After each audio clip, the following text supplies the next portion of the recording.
Chapter 55. The next day. Kai Shuqin didn't even eat breakfast before she left the house. Xia Pinglin, Aunt Zhang, Chen Shi, and the little girls sat at the table and ate silently. No one said anything. Even the little guy, who always liked to make a ruckus when eating, was now as well behaved as a kitten. Chen Shi coughed softly, which finally broke the silence. Aunt Zhang, I'm going to take Ninian to Leshan to see the Buddha today, so we won't come back tonight. While speaking, Chen Shi also touched the little girl's little head. The little girl immediately nodded like a chick pecking at rice. While chewing, she said in a muffled voice, I want to see the Buddha. Hearing this, Aunt Zhang could only nod and say, then pay attention to safety when you go there. There are many people in the scenic area. Don't let her run around. Well, don't worry. Soon, breakfast was over, and Xia Pinglin was ready to go to work. But at this time, Chen Shi suddenly stopped him. Brother Xia, let's add each other on WeChat. I'm new here and unfamiliar with the place. If I can't find the place, I'll have to ask you. Oh, okay. Xia Pinglin nodded. Then, without suspecting anything, he took out his phone and added Chen Shi. Later, Xia Pinglin went to work, and Chen Shi sat with Aunt Zhang for a while. When it was about 10 o'clock, Chen Shi carried the little guy and said goodbye to Auntie Zhang. They were just going to play for 2 days, not to go back to Zhonghai, so the little girl was not so clingy. Out of the door, Chen Shi bought a travel bag at the store next door and then walked into the bank next door. Then, he sent a WeChat message to Xia Pinglin and asked for Xia Pinglin's work location. Although Xia Pinglin was a little confused, he still returned the location to Chen Shi. His work location was also in the first ring, but it was in the north of the city, so Chen Shi took a taxi and arrived at the door of his unit after half an hour of traffic. Xia Pinglin thought that Chen Shi was looking for him for something urgent, so he ran out in a hurry. But when he came out, Chen Shi didn't say anything. Instead, he directly handed the big travel bag to him. Xia Pinglin reached out and weighed it. He found that the bag was quite heavy. When Chen Shi released his grip, he immediately staggered. This bag was at least 40 to 50 kilograms, and he couldn't hold it with one hand, so he quickly stretched out his other hand and used a lot of strength to barely hold the travel bag in his arms. What's in it? Hearing this, Chen Shi smiled but didn't say anything. Instead, he gestured for him to open it. Xia Pinglin put the bag on the ground and unzipped it. But the moment he pulled it open, his whole body trembled, and then he quickly covered the mouth of the bag. Where did so much money come from? It was bright red and full of cash. Stacks after stacks, 10,000 a stack. The new version of the yuan was 155 millimeters long, 77 millimeters wide, and 0.1 millimeters thick. If the banknotes were brand new, then 1 million on the ground would form a cuboid 31 centimeters long, 38.5 centimeters wide, and 10 centimeters tall. This volume was almost half the size of a common desktop computer CPU. Of course, if there were old banknotes, then the actual volume of 1 million would be bigger. There's 1,800,000 in cash here. It's a gift to you. So, I suggest that you take a leave of absence and deposit the money into your bank account now. Xia Pinglin was stunned. The expression on his face was very exaggerated. He just opened his mouth and stared at Chen Shi blankly. Chen Shi reached out and patted him on the shoulder. Xia Pinglin suddenly felt like he had been electrocuted. His body trembled, and he quickly said, No. I can't take your money. As he spoke, he wanted to zip up and return the travel bag to Chen Shi. Hearing this, Chen Shi smiled, like a devil who was leading people to fall into hell. He whispered, Don't you want to buy a house? Think about your wife. If your wife knew about this, do you think she would divorce you? Xia Pinglin was stunned again. After hesitating for a moment, he quickly said, No. Absolutely not. Although our family is poor, we will never take other people's money for no reason. Speaking of this, Xia Pinglin's movements were much firmer. So, he zipped up, stood up, and looked at Chin-shi bravely. At this time, there was no hesitation in his eyes. Instead, there was a trace of inexplicable anger. Maybe he felt that he was insulted by Chin-shi's money? Chin-shi looked at him a few times. Suddenly, he shook his head and smiled. Then, he patted the little girl's back and asked, "Nyan, Uncle doesn't want our money. What should we do?" The little girl had been greeted in advance by Chin-shi before she came, so she immediately said in a childish voice, "This is Grandma's money." "It's not our money. Grandma doesn't want the money. Papa has no choice, so I can only give it to you." It seemed that Xia Pinglin was stunned by the 1.8 million yuan that suddenly fell from the sky. His whole nerve reaction was much slower. Seeing this, Chin-shi could only pat him on the shoulder again and said earnestly, "You are a good son and a good husband. I know some of your family's affairs.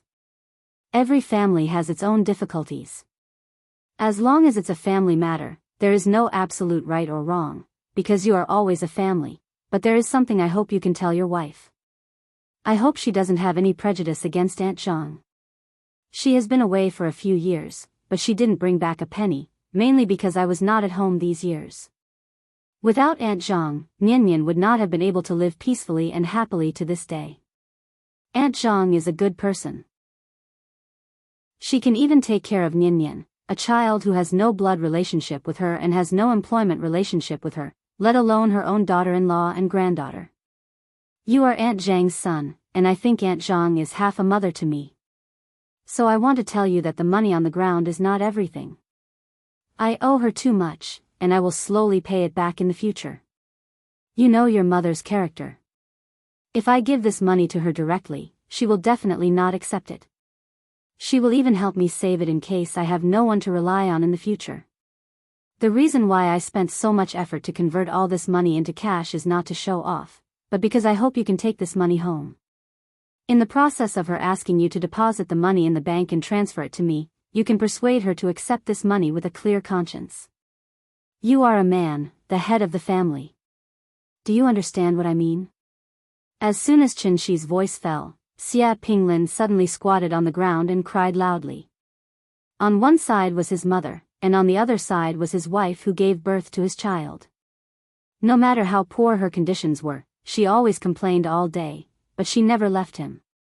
If both of them fell into the water at the same time, who should he save?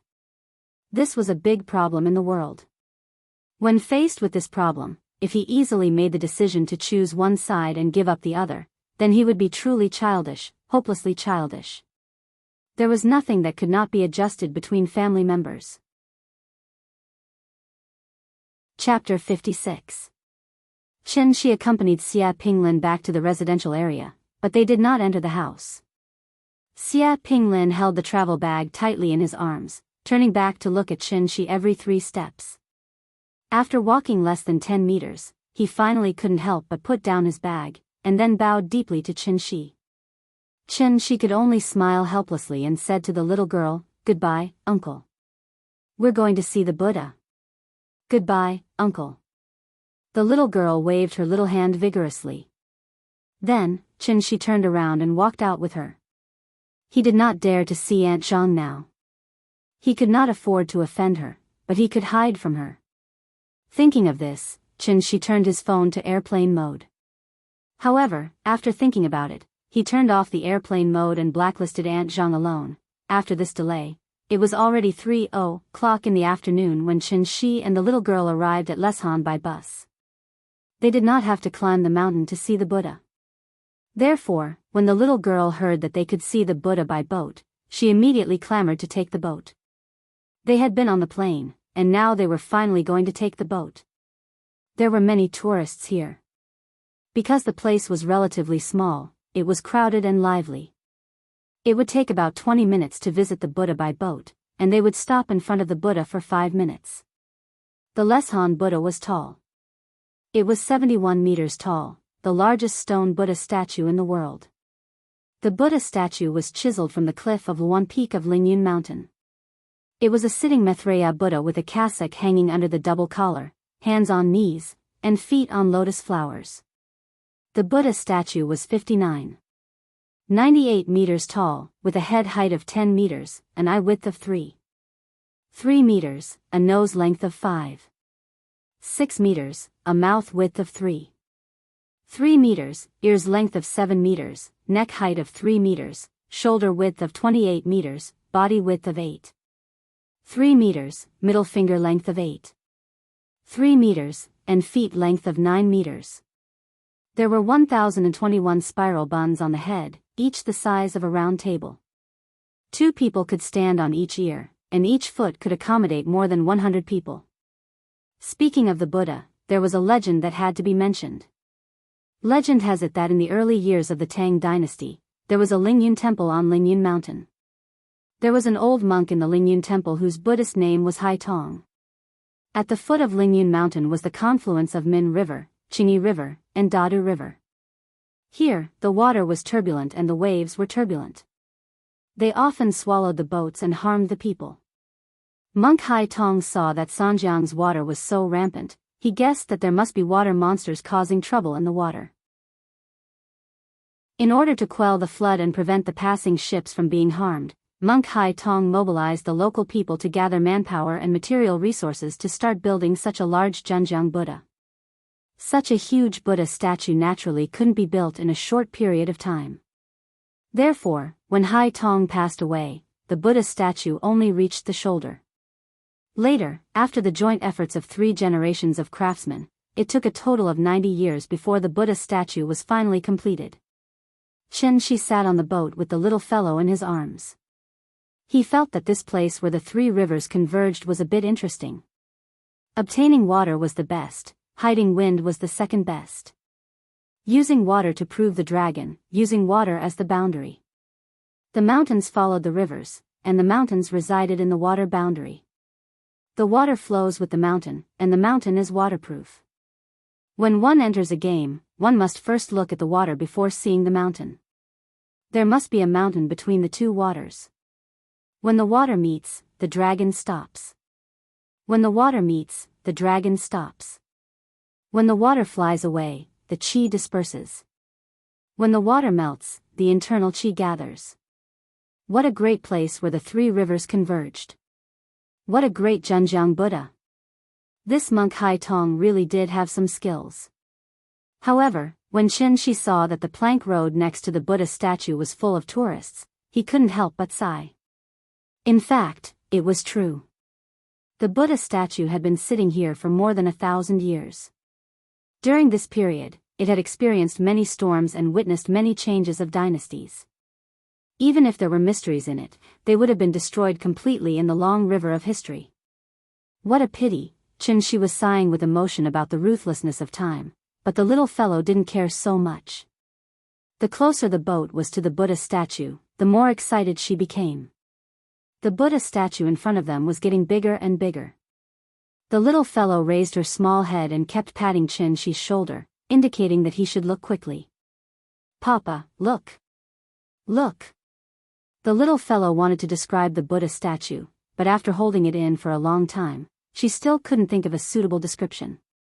So she could only sit in Chen Shi's arms excitedly and move around, constantly shouting, "The Buddha statue is so big, she had no choice." Her vocabulary was too small, and the Buddha statue obviously couldn't be described as beautiful.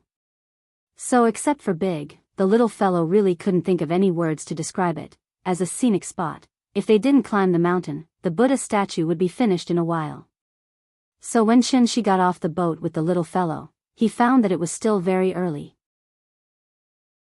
After checking with his mobile phone, he realized that in the hearts of the people of Sichuan, the snacks in Leshan were the real attraction. Traveling, it was always necessary to try the famous local snacks.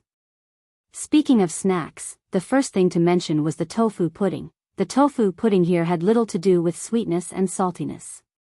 It was more spicy. So when a bowl of Leshan tofu pudding was served, it was not black or white, but red. Since the little fellow ate the hot pot, it seemed that her ability to eat spicy food had been completely developed. After a bowl of tofu pudding, she didn't even burp. Holding the small plastic bowl, she shouted at the auntie who sold the tofu pudding for another bowl. Seeing her cute appearance, the auntie immediately said to Chin-shi happily, "You are such a good girl. You are blessed." Before Chin-shi could reply, the little fellow smiled sweetly and said, "Thank you, auntie." Looking at her, she was not shy at all, which made the auntie laugh loudly. Even the money for the second bowl of tofu pudding was waived. Well, he wanted to take her to steamed beef and spicy hot pot, but she was full only from the tofu pudding. The little fellow was easy to feed, and Chin-shi was not interested in food, so he took her directly to Mount Ame. There was an old saying, the clouds were green, and the silhouette was beautiful. It was like a moth's eyebrows, thin and long, beautiful and gorgeous, so it was named Mount Ame. Chin-shi used to be a hardcore fan of Mr. Jin Yong, so he had been looking forward to Mount Ame for a long time. From the Buddha to Mount Ame, it was only a distance of more than 40 kilometers. After arriving at Mount Ame, Chin-shi checked the guide and found that it would take at least 11 hours to walk around Mount Ame, and the most beautiful scenery of Mount Ame was in Jinding, sunrise, sea of clouds, Buddha's light, and holy lamps. Unfortunately, the mountain was too big, so if he wanted to see the sunrise, he had to live on the mountain. There were many tourists here, so Chin-shi naturally couldn't run as fast as he could, so he had to check all the hotels in Jinding, only to find that the rooms were already full. He had no choice but to look at the hotels at the foot of the mountain again, and prepared to take the little fellow up the mountain tomorrow. Since he said that he would take the little fellow to be extravagant, Chin-shi naturally would not be soft-hearted, so he quickly chose a luxurious hot spring villa that cost more than 5,000 yuan a night. In the villa area of the 5-star hotel, there was a detached small courtyard of more than 200 square meters. Walking into the courtyard, one could see the artificial hot spring in the courtyard. Although it was an artificial hot spring, it was exquisite and elegant. It looked antique and charming, which made Chin-shi very satisfied. As soon as the little fellow stepped into the courtyard, she was immediately attracted by the hot spring. "Papa, I want to soak in the hot spring. Soak in the hot spring." She excitedly dragged Chin-shi to the hot spring, and couldn't wait to jump in immediately. "Good girl, go into the room and change your swimsuit first, and then you can go into the water, okay?" Chin-shi pulled her and didn't let her run around. But the little fellow didn't listen. She dragged Chin-shi's hand and fell down at a 45-degree angle, as if she wanted to drag Chin-shi forward with her weight. "Good girl, don't make trouble. The hot spring water hasn't been heated yet. Change your clothes first." Seeing this, Chin-shi had to pick up the little fellow and tickle her twice, which made her giggle. Finally, she stopped complaining about soaking in the hot spring. The night was beautiful, and the small courtyard was melodious. Although it was not the Mid-Autumn Festival yet, a cold full moon had been hanging in the sky, sprinkling a silver light on the ground. The father and daughter changed into swimsuits.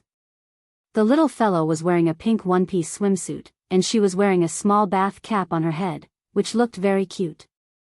She stretched out her feet to feel the water temperature and found that the temperature was a little high, so she could only slowly put her feet in the water, then her legs and waist.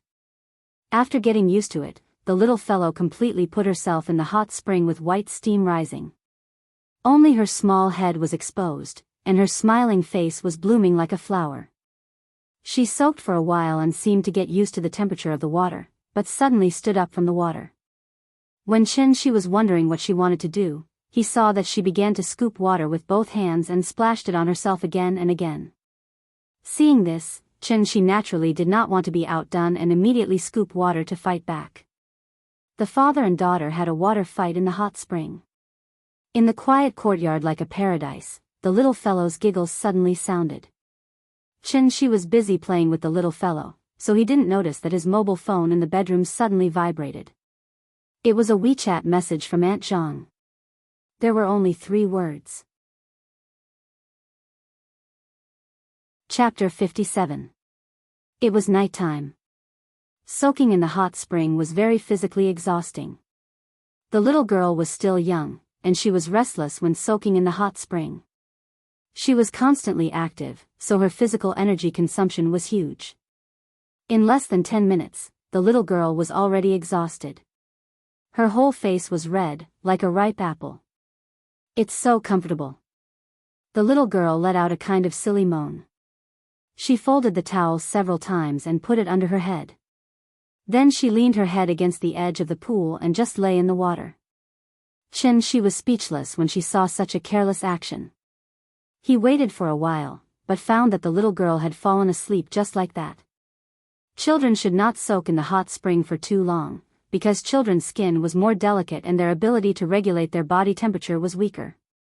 The temperature of the hot spring was generally higher, so it would cause the blood vessels in the human body to expand, allowing more blood to flow to the body and gradually reduce the blood flow to the brain, slowly causing the brain to have insufficient blood supply.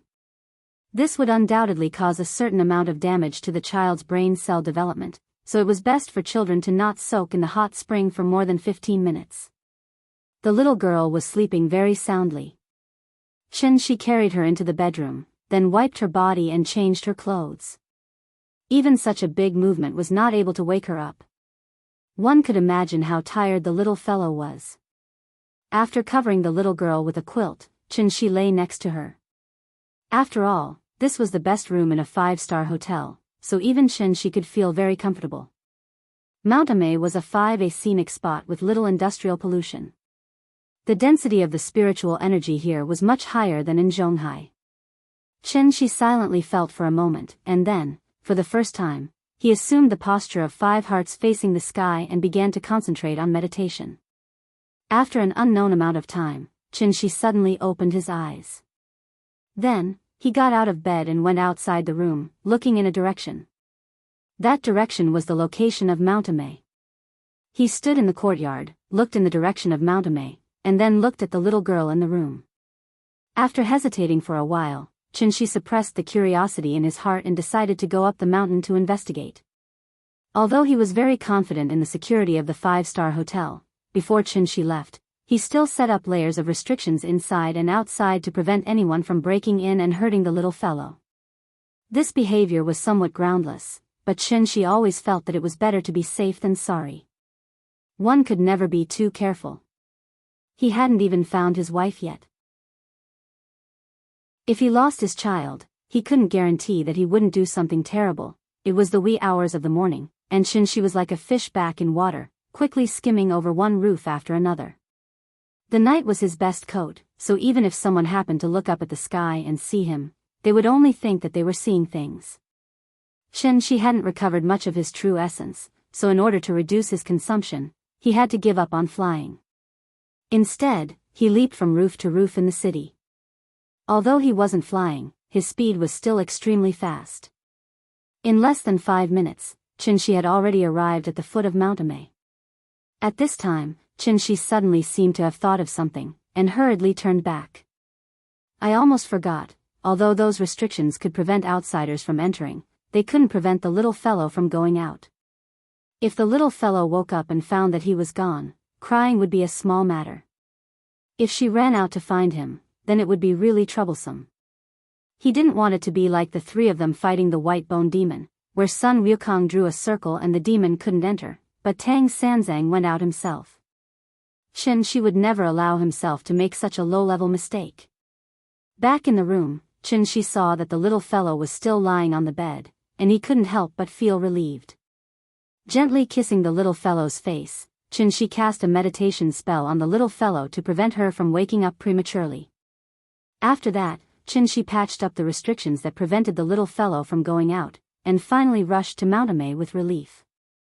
The environment of Mountamay was relatively humid, and the humid areas were known for long fogs, so it was easy for heavy fog to appear on Mountamay in the morning and evening.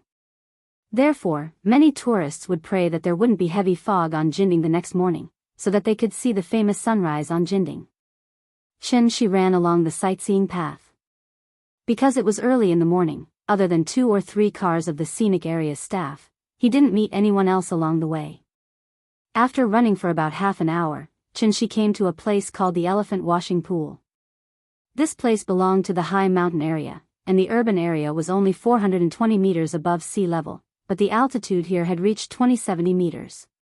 Here, white clouds were faintly discernible, and ancient trees towered into the sky. She stood on a stone path, and next to him was a cliff.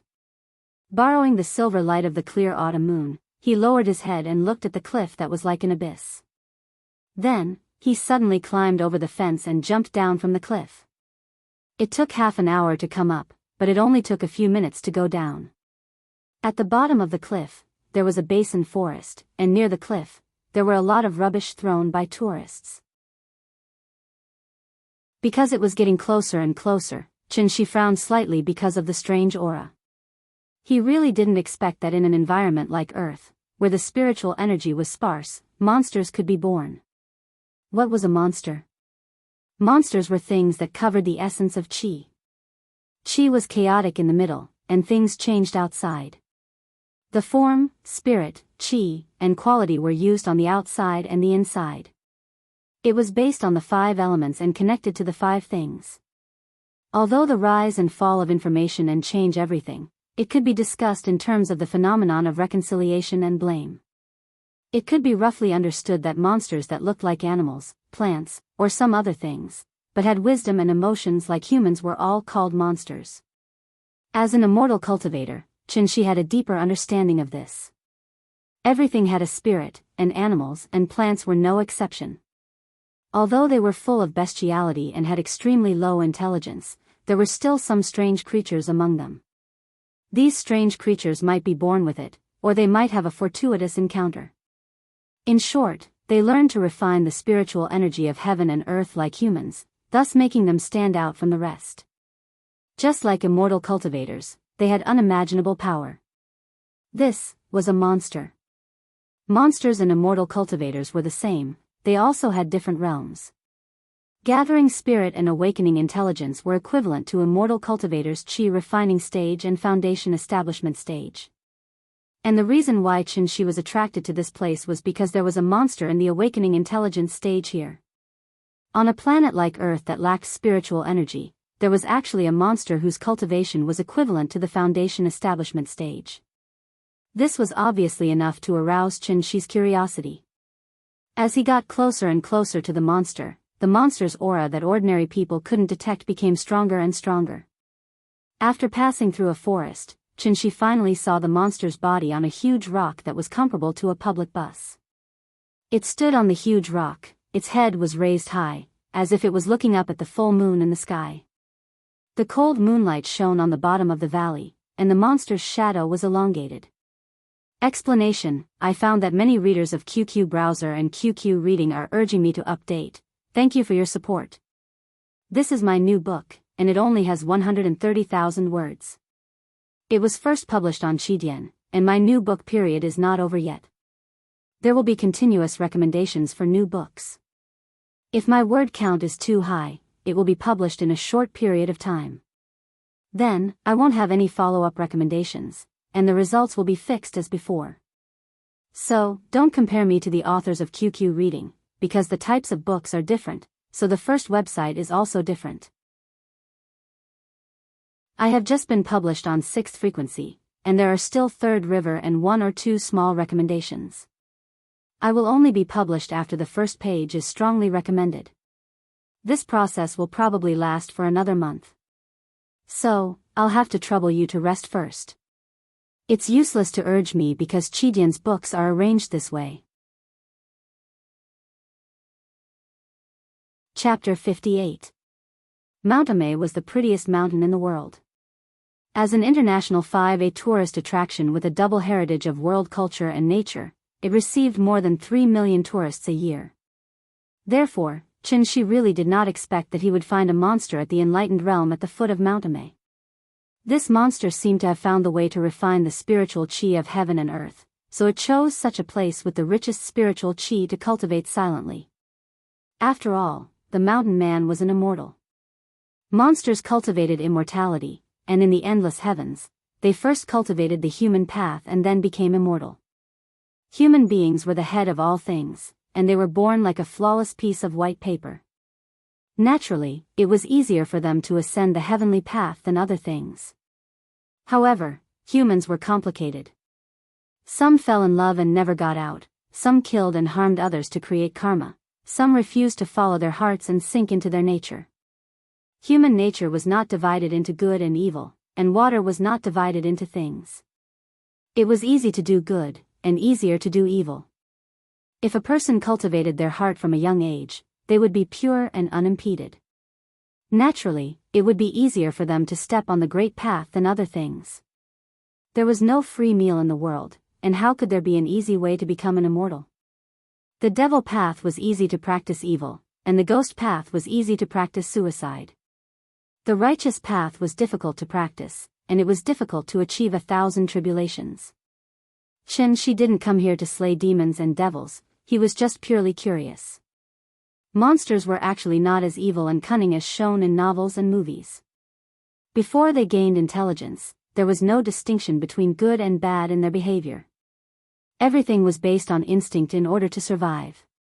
Natural selection, survival of the fittest, this was the law of nature. After gaining intelligence, they would learn to think like humans, but they would be much more innocent than humans. As for the complicated feelings that humans had towards demons, it was actually more due to the antagonism between races. In nature, there was no such thing as cruelty and killing. There were only producers, consumers, and decomposers. The monster in front of him seemed to have gained intelligence for a long time, so she did not feel too much of a bloody smell from it. Instead, it had the calm and tranquility of a reclusive master. It was now the era of firearms, and human civilization had developed to become omnipotent. The living environment of monsters was also more dangerous, so she was ready to leave after watching for a while. He had come without a sound, so naturally, he had to leave without a sound as well. However, just as she turned to leave, the demon suddenly lowered its head and inadvertently saw Shi's back. It was stunned for a moment, and an extremely anthropomorphic expression appeared on its face. Then it suddenly came back to its senses, and its fur suddenly stood up. Like a frightened cat, it immediately made a pouncing posture toward Shi's back. Yes, this was a leopard, and an extremely rare ink leopard. What was an ink leopard? It had the body of a tiger, but was only 1/3 the size of a tiger. It was a medium-sized carnivorous beast, also known as a leopard or leopard. It is the smallest of the 4 large cats in the genus Panthera. The other 3 are lions, tigers, and jaguars. Shoulder height is about 0, body length is about 1, tail length is about 60 centimeters, weight is 60 to 100 kilograms. It had a round head, short ears, strong and powerful limbs, sharp claws, and strong flexibility. The leopard's whole body was bright, and its fur was brown and yellow. It was covered with black spots and rings, forming an ancient coin-like pattern, so it was called a leopard. Unlike the grayish-white snow leopard, the ink leopard was a black-colored individual produced by the mutation of the leopard's fur color. Its whole body was dark black, and there were still copper spots on it. Therefore, this type of individual was often called an ink leopard. The leopard's physical strength was very strong, and its vision and smell were very sensitive. It was alert, and it could swim and climb trees. It became a bold and fierce carnivore with a wide range of food. It was good at jumping and climbing. It usually lived alone and came out at night, early in the morning, or in the evening. It often wandered back and forth in the forest. Its nature was fierce, but it usually did not hurt people. Leopards were different from lions and tigers. Their biggest difference, other than their size, was their roar. The roar of lions and tigers was really roar, but the roar of leopards was meow. There were 2 major types of cats, called mimi cats and roaring cats in foreign countries. Tigers and lions could roar, and were called roaring cats. Cheetahs were classified as mimi cats and could not roar loudly. The reason for this difference was that the structure of the hyoid bone in their throats was different. However, this difference was not enough to separate them into 2 families, so they were all classified as large cats. Of course, unlike the clear sound of a cat, a leopard's roar would have a hint of hoarseness. Leopards and cats were the same. Their eyes had night vision, so even if Shi's figure was covered by the shadows of the forest, this ink leopard was still sharp enough to notice him. As an intelligent wild beast, the ink leopard's intelligence was not inferior to that of a human's. Therefore, it was very clear that if this person was allowed to return alive, then there would definitely be groups of search teams coming to look for it the next day. and it would once again embark on the path of finding a habitat.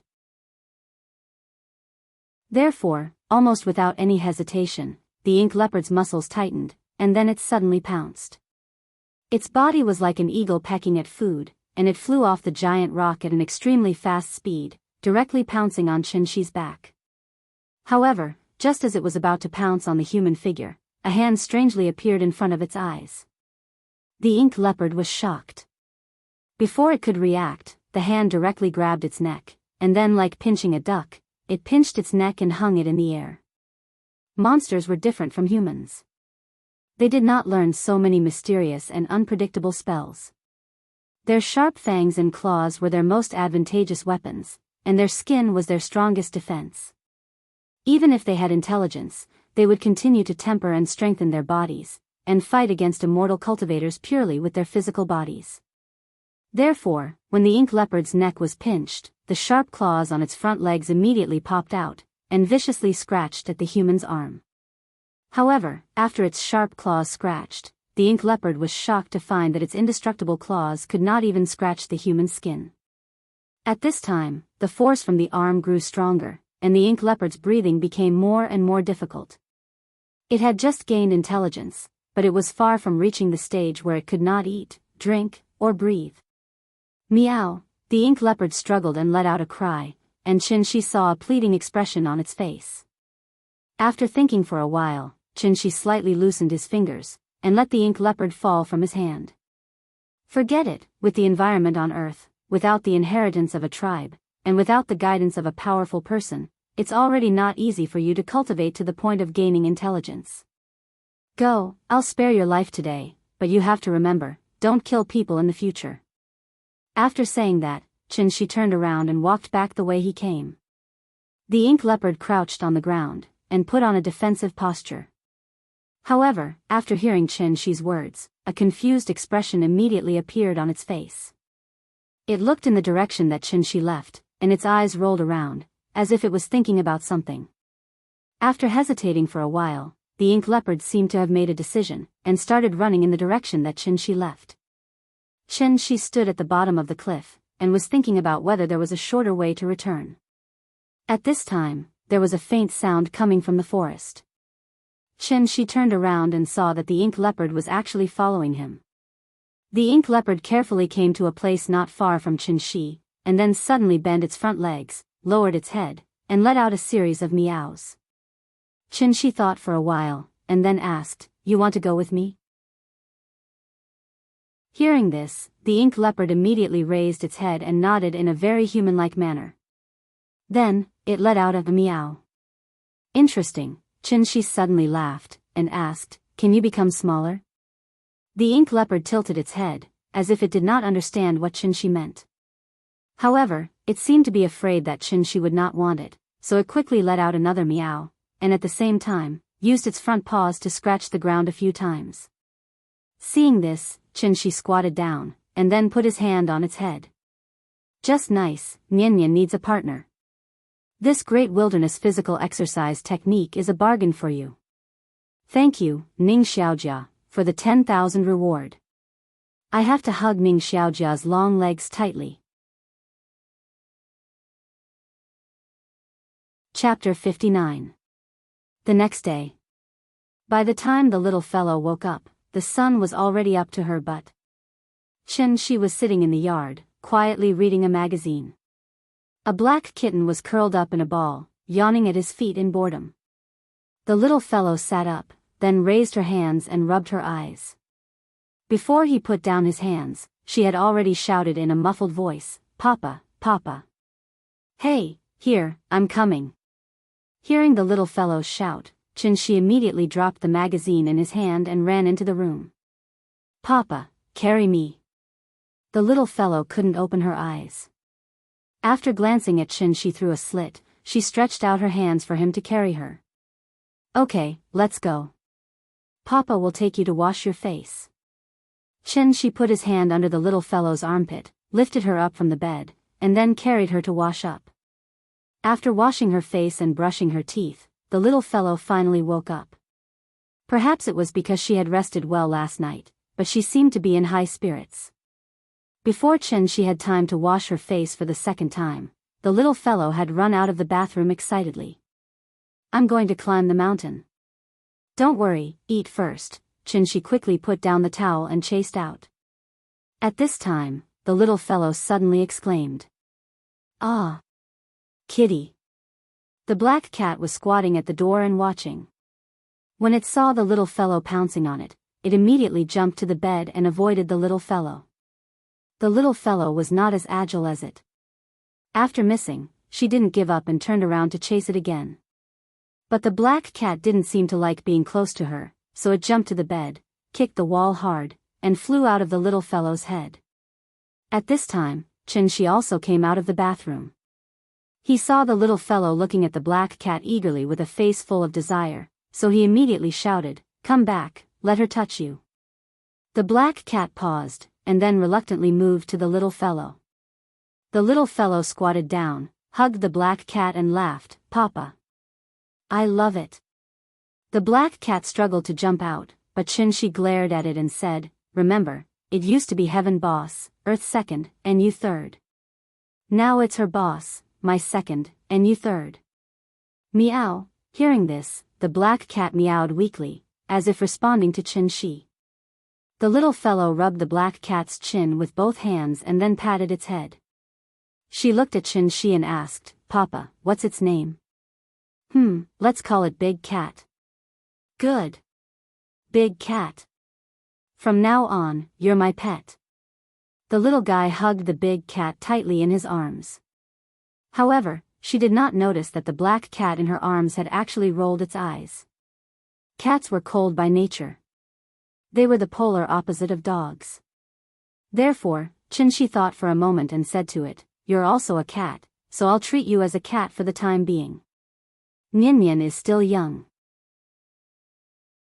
In the future, in addition to staying by her side to take care of her and protect her, you also have to play with her.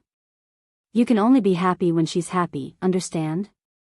Speaking of this, Chen-shi paused, thought for a moment, and then added, "Don't be as arrogant as a cat. You have to be more enthusiastic and unrestrained like a dog, okay?" The big cat did not say a word and was silent for a long time. Chen-shi was a little dissatisfied. After giving it a fierce stare, he threatened, "You don't want to? Then I'll go find another dog to play with her." The big cat was frightened. Now that it had tasted the sweetness, of course, it was not willing to leave. Therefore, after thinking about it, it chose to compromise. Self-esteem was not important, therefore, the big cat stuck out its tongue and licked the little fellow's little face a few times. Suddenly, the little fellow laughed loudly. Because they still had to climb the mountain, one day was obviously not enough, so Chen-shi could only renew the room. After lunch, the father and daughter took the cat and set off in a car. Although they were going to climb the mountain, in fact, the only one who was really climbing the mountain was Chen-shi. The little fellow sat in his arms, and the black cat sat in the little fellow's arms. This strange combination had attracted the attention of countless people along the way. One must know that the weight of a soldier during daily training was generally about 15 kilograms, and it would only reach 20 kilograms during intensive training. Chen-shi was still climbing the mountain. A 4-year-old child and a cat would weigh at least 20 kilograms, which completely met the standard of intensive training. Therefore, after walking for a while, Chen-shi felt that something was wrong. It was too eye-catching. But he could not put the little fellow down and let her walk on her own. Therefore, after thinking for a while, Chen-shi simply quickened his pace. Under the stunned expressions of the crowd of tourists, he quickly walked up the mountain. There were so many people here. As long as he got rid of the tourists below, the tourists above would naturally not know how far he had walked with the child. The little fellow was purely looking for novelty and had no special interest in the scenery, so Chen-shi directly took her to the cable car that went straight to Jinding.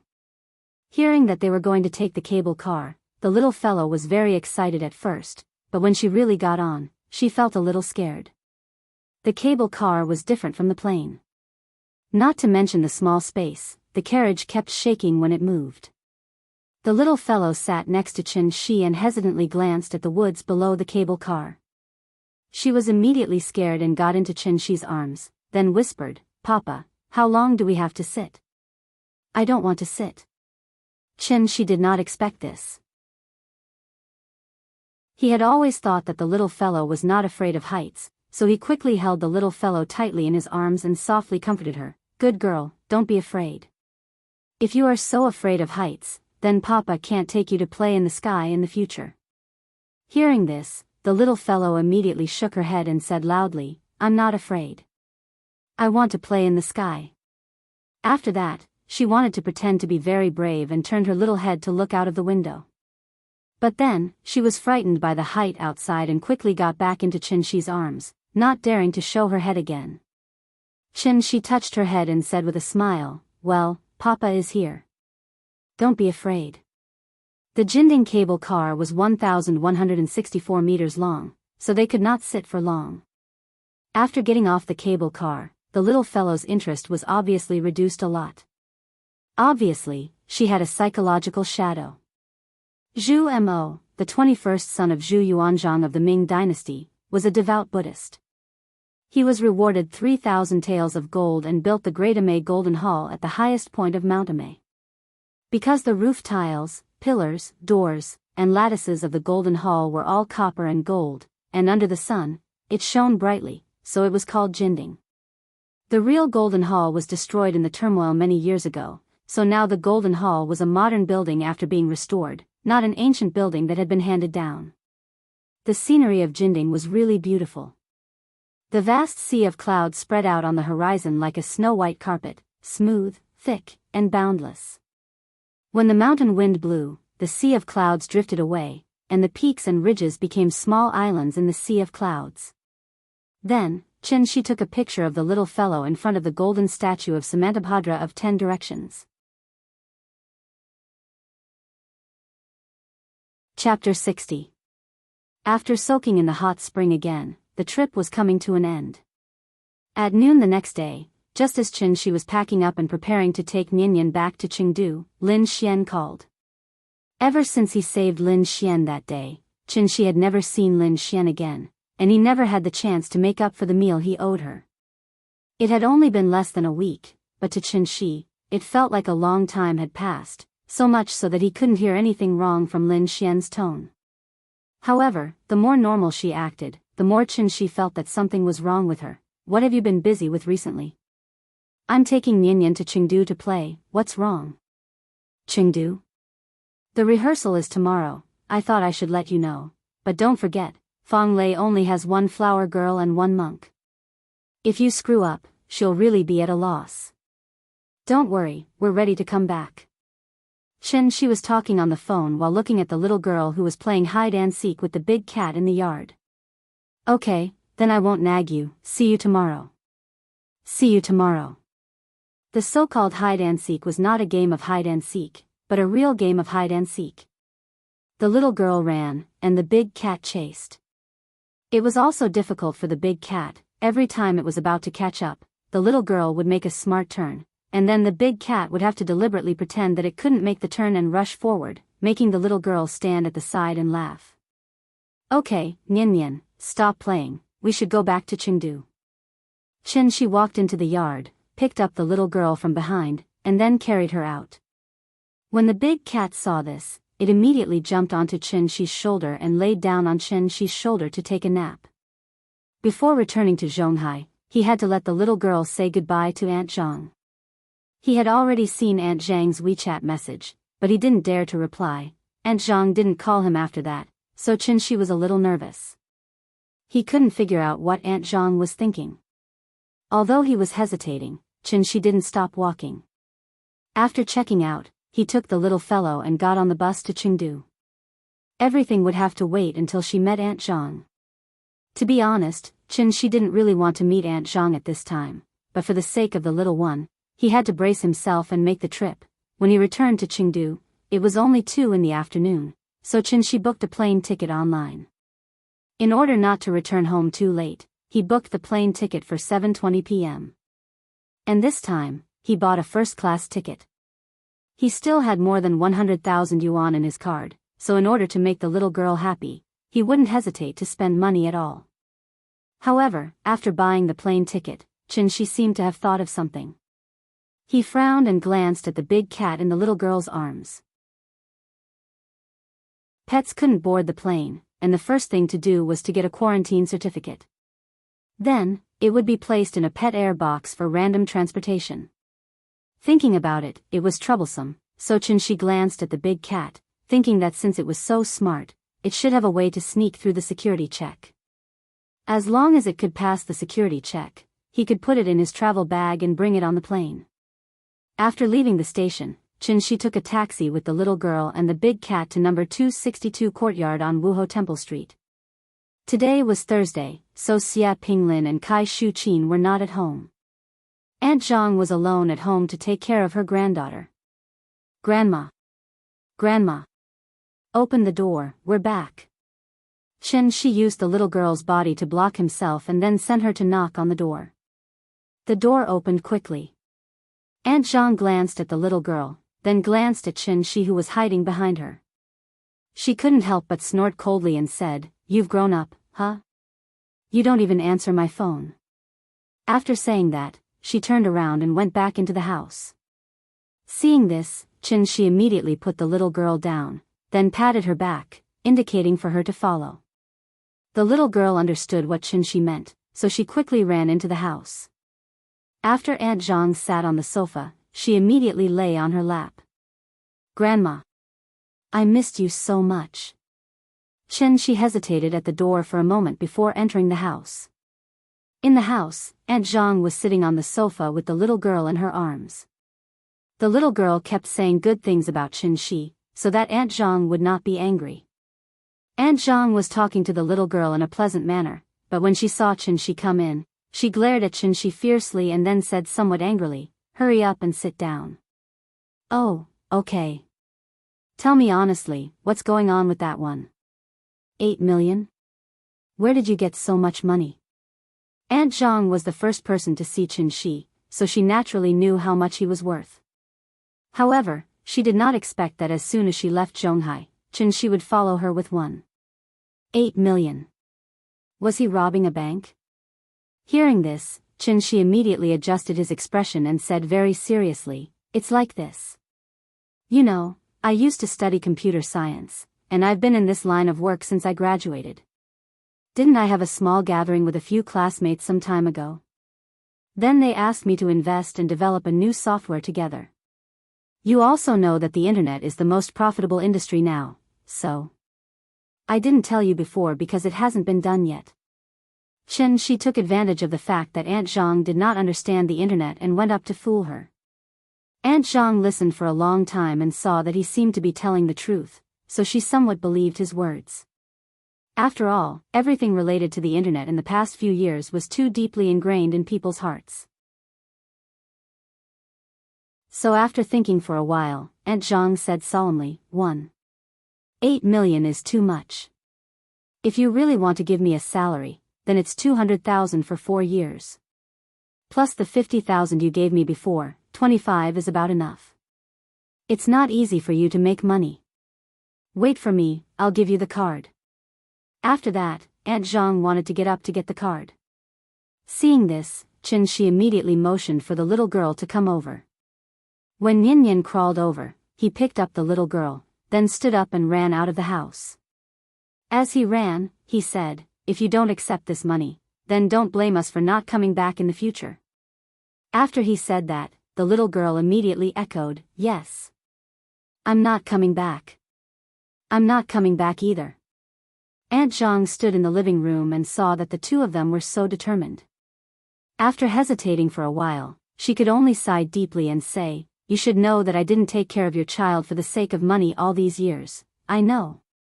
Chen-shi quickly interrupted Aunt Zhang and said hurriedly, "Since it's not a matter of money, then all the more you should accept it because it's not a salary, it's a filial piety of mine. 1.8 million isn't a lot. To tell you the truth, I earned a total of 5 million this time, and now I have more than 3 million left." Hearing this, Aunt Zhang looked at Chen-shi with a complicated expression. After a while, she sighed deeply and sat back down on the sofa. Parting is always in September. Memories are the sorrow of missing the green weeping willows in late autumn, kissing my forehead in that rainy little town. I've never forgotten you, Chengdu Airport. Chen Shi sat in the first-class VIP lounge with the little girl in his arms. Big Cat had run out to observe the terrain. Papa, why doesn't Grandma want money? Because Grandma is a good person. Chapter 61. Zhonghai. After getting off the plane, Chen Shi quickly walked out of the station with the little girl in his arms. The big cat was probably feeling a little uncomfortable because it kept struggling in the bag. Thinking about it, it would take at least 3 to 4 hours to fly from Rong City to Zhonghai. It had been locked in the bag the entire time, and even breathing was a little difficult. If Chen Shi hadn't released a trace of Jin Yuan for it to refine, this guy would have already started to rebel because of the suffocation. So when they reached the exit, Chen Shi quickly let it out. As soon as the zipper was pulled open, the big cat eagerly got out of the bag. Then, it jumped to the ground and immediately shook its body like a dog. Big cat, thank you for your hard work. The little girl held the big cat in her arms, and the big cat looked around curiously. At this time, a familiar voice suddenly sounded. Mr. Chen, you're back. Chen Shi looked in the direction of the voice and saw Ning Zhonghua suddenly coming out of the car next to him. He couldn't help but ask with some doubts, Mr. Ning, what a coincidence. Hearing this, Ning Zhonghua smiled and said, it's not a coincidence, I'm here to welcome you back. Welcome me back? How do you know which flight I'm on? I have a friend who is an old leader of the airline company. The day you left, I had already said hello to him and asked him to inform me of your return. As soon as you got on the plane, I received the news and set off. Hearing this, Chen Shi had to say helplessly, Mr. Ning, we are old acquaintances. You don't have to be so polite. No, you are my savior, and now you are old Zhang's savior. If you have any needs, of course I should be at your service. What kind of need is taking a taxi? Chen Shi was a little speechless. But since Ning Zhonghua was here, of course, he couldn't refuse his kindness, so he got into Ning Zhonghua's car at his invitation. In fact, how could Chen Shi not know what Ning Zhonghua was thinking? However, this wasn't a bad thing for Chen Shi, so he naturally wouldn't reject people from thousands of miles away. After getting in the car, Chen Shi asked about Zhang Jiada's recent situation. Ning Zhonghua immediately explained, thanks to you, old Zhang has recovered. However, maybe he still can't accept this fact in his heart, so he has been locking himself up at home. I went to visit him a few times, but I was refused at the door. Now, I can only pray that he can walk out of the shadow soon. At this point, Ning Zhonghua couldn't help but let out a long sigh. He lamented, I didn't expect that his illness was actually caused by Ziyuan. I don't know where that brat learned this crooked method. He actually used it on his own father. He's really a villain. It's really scary. How is Zhang Ziyuan now? Old Zhang and him are father and son after all. Naturally, he couldn't take his life, so in the end, he gave him a sum of money and sent him abroad, never to let him come back, unfortunate family. Hearing this, Chen Shi was also quite emotional. Then, he looked down at the little guy in his arms, and his understanding of education was much deeper in his heart.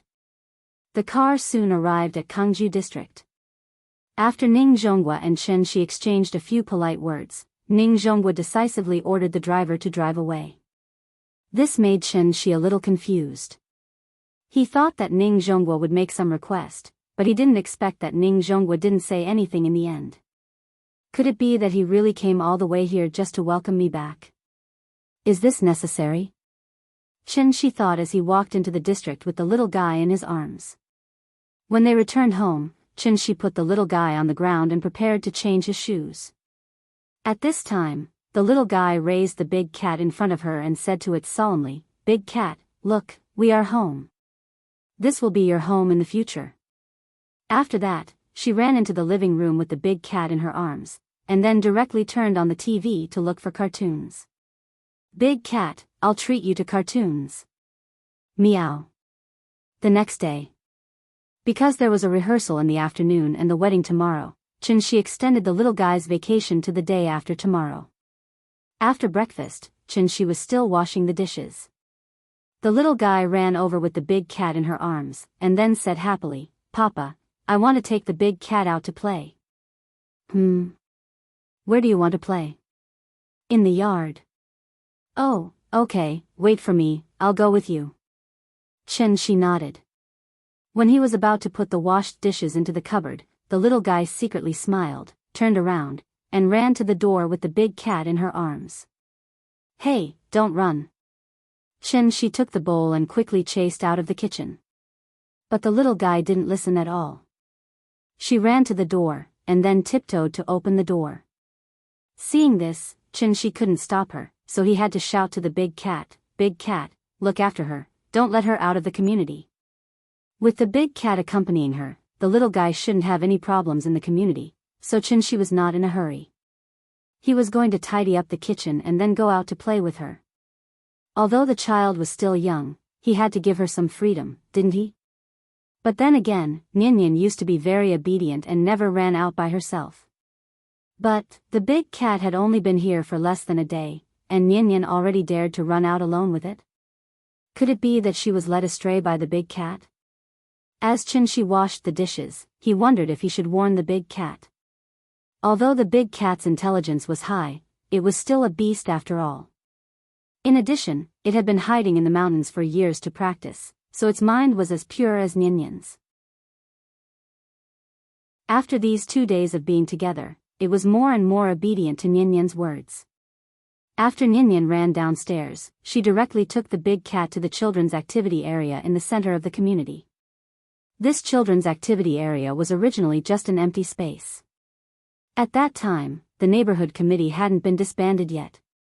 Everyone saw that there were more and more children in the community, so they organized all the residents to pool money together. Each family contributed more than 10 yuan to transform this place into a children's activity area. The so-called children's activity area actually only had 1 slide and 3 swings. Later, when the street office heard about this, they spent money to buy a few outdoor fitness equipment for the community, completely turning this empty space into an important leisure activity area in the community. The little girl carried the big cat to the slide. This slide wasn't as exquisite and beautiful as the slide in the kindergarten. Many parts of the slide had even peeled off, but the little girl didn't mind at all. She carried the big cat and climbed up directly. She waited in line until the child in front of her landed safely before sitting at the slide. Then, she carried the big cat and slid down excitedly. One slide was actually only a few seconds, but the little girl liked to play, so she immediately stood up after landing and was ready to line up again to play again. But at this moment, the child behind her didn't seem to notice her, so he rushed down and kicked the little girl's calf directly. The little girl immediately lost her balance after being hit by him, and her whole body fell straight to the ground just like that. Chapter 62. The sudden turn of events caused the little guy to lose his balance. His small body immediately fell straight to the ground. Because she was holding the big cat with both hands, she couldn't use her hands to support herself on the ground. Seeing that she was about to fall to the ground, the little fellow was worried about the big cat in her arms. So she instinctively bent her body slightly, afraid that she would crush the big cat if she fell. Bang! After a muffled sound, the little fellow fell heavily to the ground, face first. But fortunately, the big cat was a monster after all. So at the last critical moment, the big cat suddenly jumped out of the little fellow's arms and used its body to support her face, so that the little fellow wouldn't fall to the ground. The little fellow lay on the ground, her head on the big cat's body. Big cat. After regaining her senses, she immediately sat on the ground and hugged the big cat again, ignoring the pain. In the little fellow's heart, the big cat was younger than her, so she should be the one to take care of the big cat. The little fellow nervously looked at the big cat's condition, and after seeing that it didn't seem to have any problems, she wanted to stand up with the big cat in her arms. But just as she moved her feet, she suddenly felt a piercing pain in her knee. The little fellow looked down and found that the skin on her left knee had been scraped, and blood was still oozing out. It looked very serious. The blood mixed with the dust on her knee, and the bright red stain against her white skin was particularly eye-catching. Seeing that she was injured, the big cat immediately jumped out of her arms and made a pouncing posture towards the little boy behind the little fellow. Meow. The big cat jumped to the ground, its front feet touching the ground, and its back legs slightly bent. All the hair on its body stood on end. It stared at the little boy, slightly grimaced, and made a low and hoarse voice. If it wasn't for Chen-Shi's strict order to not change back to its original form, it would have already transformed and pounced on the little boy. Big cat. Don't scare people. Seeing this, the little guy immediately reached out and pressed the big cat's back, dragging it back to his side. Then, he hugged the big cat tightly in his arms. The little boy seemed to be frightened by the big cat's appearance. He stood where he was and didn't dare to move. Cats usually don't attack people, but if they really go crazy and bite people, they are much more powerful than dogs. At this time, his parents also saw the situation here, so they quickly ran over to protect the little boy behind them. The little boy's parent was an auntie about the same age as Auntie Zhang. He seemed to be very afraid of the big cat and immediately hid half of his body behind the auntie. The woman looked at the little boy and then at Ninian. When she saw the injury on Ninian's knee, she immediately understood what had happened. Thus, the auntie grabbed the little boy's ear and pulled him out from behind her, then shouted at him, "Little brat, why aren't you apologizing to your little sister?" After hearing the auntie's scolding, the little boy seemed to understand his mistake, so he lowered his head and said softly, "I'm sorry, little sister, didn't you eat?" Louder. The little boy was shocked by the auntie's roar. After hesitating for a while, he cried out, "I'm sorry." Hearing this, Ninian smiled sweetly and said generously, "Grandma, it's okay, don't blame brother." But after she said that, her little face couldn't help but wrinkle. The pain from her knee made her unable to stand steadily. The auntie saw her in pain and immediately squatted in front of her, asking with concern, "Little sister, where is your house? Let me send you home. Don't worry, I'll take revenge for you later by smacking his butt." Ninian shook her head and hurriedly said, "Grandma, don't hit brother. I'm fine, I can go home by myself. My house is there." The little girl turned around and pointed behind her, then looked at the injury on her knee. She then said seriously to the auntie, "I'm going home. Goodbye, Grandma."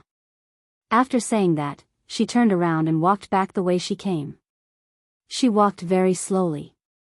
The injury on her knee made her unable to lift her leg too much, so she could only move out step by step. The auntie saw her pitiful look and was instantly furious. She pulled the little boy's ear and shouted at him, "How dare you bully people, how dare you bully people." As she said that, the auntie used her hand to slap the little boy's butt. The little boy cried out in pain and shouted, "I didn't do it on purpose." Nyan carefully moved home.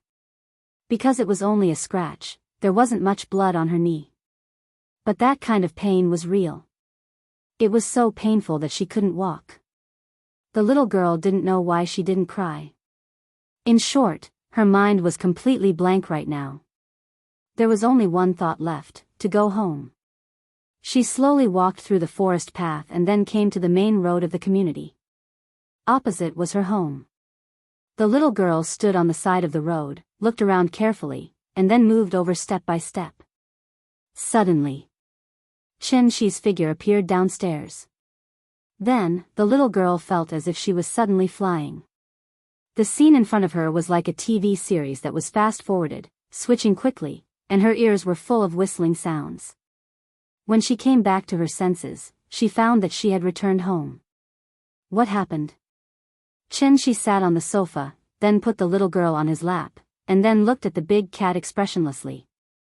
The big cat was frightened. It was a beast and a monster in the wisdom realm, so it was particularly sensitive to aura and danger. Chen-Shi suddenly burst out a strong murderous aura, which scared it so much that its hair stood up, and its whole body seemed to be bigger. "Papa, I'm fine, it doesn't hurt." The little girl seemed to feel Chen-Shi's strangeness, so she reached out and touched Chen-Shi's face. Her fingers were a little cold, much colder than Chen Shi's face. Chen Shi felt the little girl's movement, so he looked down at her, reached out and touched her little face, and then gently put his hand on the little girl's knee. "Tell Papa, who bullied you?" While speaking, Chen Shi's true essence rushed out like a flash flood, and the injury on the little girl's knee suddenly began to recover at a speed visible to the naked eye. However, after hearing Chen Shi's words, the little girl shook her head and whispered, "Brother didn't bully me, he didn't mean to hit me, Papa, don't hit brother." Was it really an accident?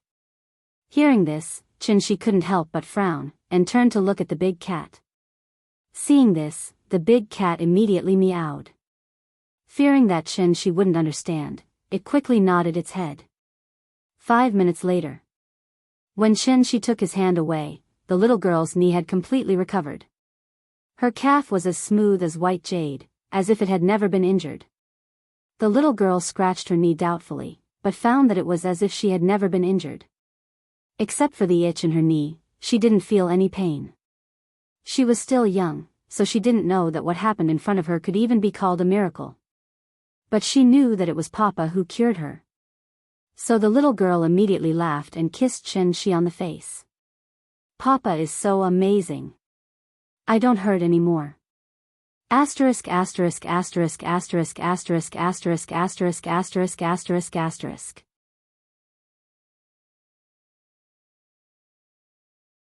Chapter 63. In the wedding rehearsal, the main characters were, of course, the bride and groom. Therefore, as a flower girl, the little fellow could not have too many scenes. She only needed to take a flower basket full of petals, appear before the bride, and sprinkle flowers along the carpet. The reason why she was asked to come to the rehearsal was that he was worried that the child would be too young to walk alone on the carpet under the attention of thousands of people.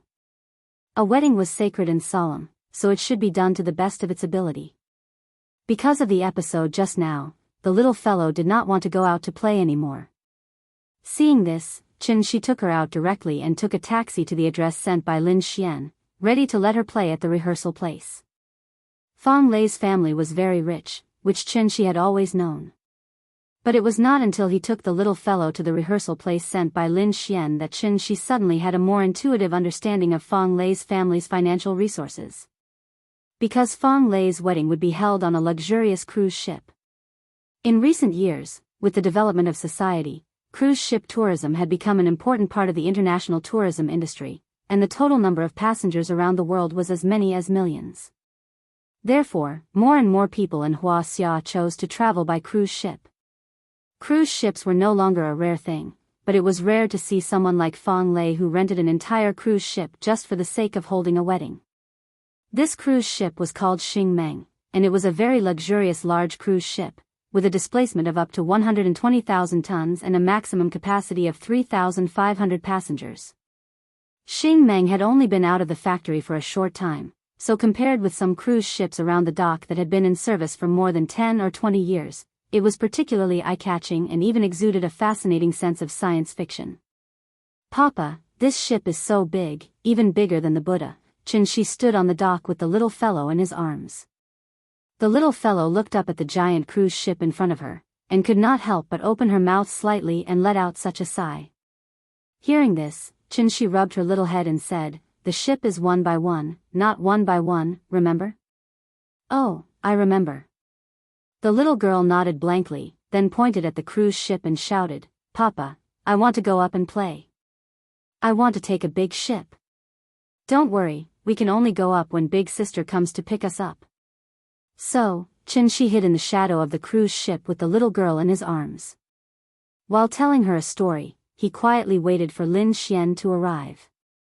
It was now afternoon, and the salty sea breeze wrapped around the warm sunlight, making everything around them seem so peaceful. On the pier, the sound of crashing waves could be heard again and again. It was like pleasant music, making people feel comfortable. The big cat jumped out of the little guy's arms and ran to a stone pillar where it could bask in the sun and lay down. Looking at its lazy expression, it looked more and more like a real cat. After a while, Lin Xian appeared at the stairs of the cruise ship with a phone in her hand. She looked down, then waved to Chen Shi and his daughter and shouted, Qin Shi, come here." After the previous few contacts, the little fellow had completely forgotten the unpleasant incident when she first met Lin Xian. So when Qin Shi came to Lin Xian with her in his arms, the little fellow took the initiative to call out to Lin Xian sweetly, "Big sister. Nian is so good. Come and let big sister hug you, okay?" "Okay." The little fellow reached out and then moved from Qin Shi's arms to Lin Xian's. At this time, the big cat, who was squatting on the stone pillar, also saw the situation here, so it quickly jumped down from the stone pillar, turned into a black shadow, and jumped on Qin Shi's shoulder in an instant. "Oh, you have a pet?" Lin Xian glanced at the big cat that suddenly appeared, and was immediately attracted by its obedience, so she reached out and touched the big cat's head. The big cat narrowed its eyes slightly, and after Lin Xian took her hand away, it softly meowed, as if it was greeting Lin Xian. Didn't they say that children can't have pets at home? There seems to be such a saying, but the big cat is different from other pets. It likes to be clean. Qin Shi explained with a smile. Lin Xian didn't understand this, so she didn't ask anymore. Star Dream was very big, and Fang Lei's wedding would be held on the top deck, so Lin Xian took Qin Shi straight to the top deck. In order to have a perfect wedding, Fang Lei had signed a contract with the China Ocean Group as early as half a year ago, booking Star Dream for 3 days. Star Dream had a total of 1751 cabins, 26 elevators, and 18 decks, 14 of which were available for tourists to move around. The ship was so big, so of course, it had a lot of supporting facilities. For main restaurants, 2 special restaurants, and 21 bars were just the basic facilities.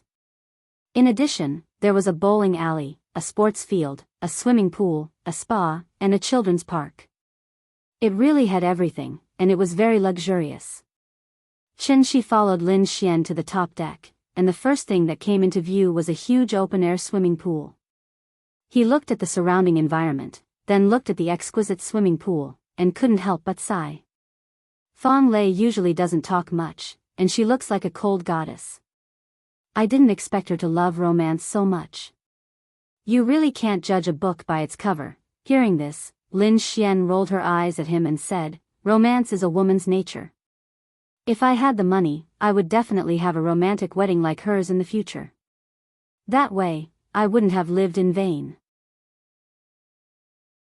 Well, maybe it's really because poverty has limited my imagination, so before I came here, I didn't think that a wedding could be held on a cruise ship. The two chatted as they walked across the deck. At this time, Lin Xian suddenly thought of something, and turned to look at Qin Shi and asked, "Hey, by the way, you and Ying didn't have a wedding, right?" After saying that, before Qin Shi could answer, she covered her mouth and said apologetically, I'm sorry, I shouldn't have mentioned this." "It's okay." Qin Shi smiled and shook his head, indicating that he didn't mind. However, when Lin Xian mentioned it, it reminded him of some memories, and he couldn't help but sigh. "Yes, Nian is already 4 years old, but I still owe Ying a romantic wedding. In fact, 5 years ago, Qin Shi also fantasized about what his wedding with Ying would be like. Unfortunately, Ying didn't seem to like this topic, so Qin Shi never had an in-depth conversation with her on this topic. Therefore, he didn't know what Ying was looking forward to their wedding. Qin Shi looked at the busy wedding staff in front of him and couldn't help but be a little lost in thought. Maybe, compared to a grand and romantic wedding, Ying actually preferred to spend time with each other in a simple and peaceful way. Drinking wine and growing old together.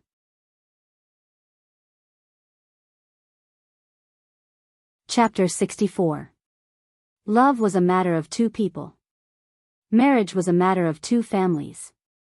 Since family was mentioned, the parents' suggestions were naturally important. Therefore, even if Fang Lei was unwilling, she had to compromise in the end.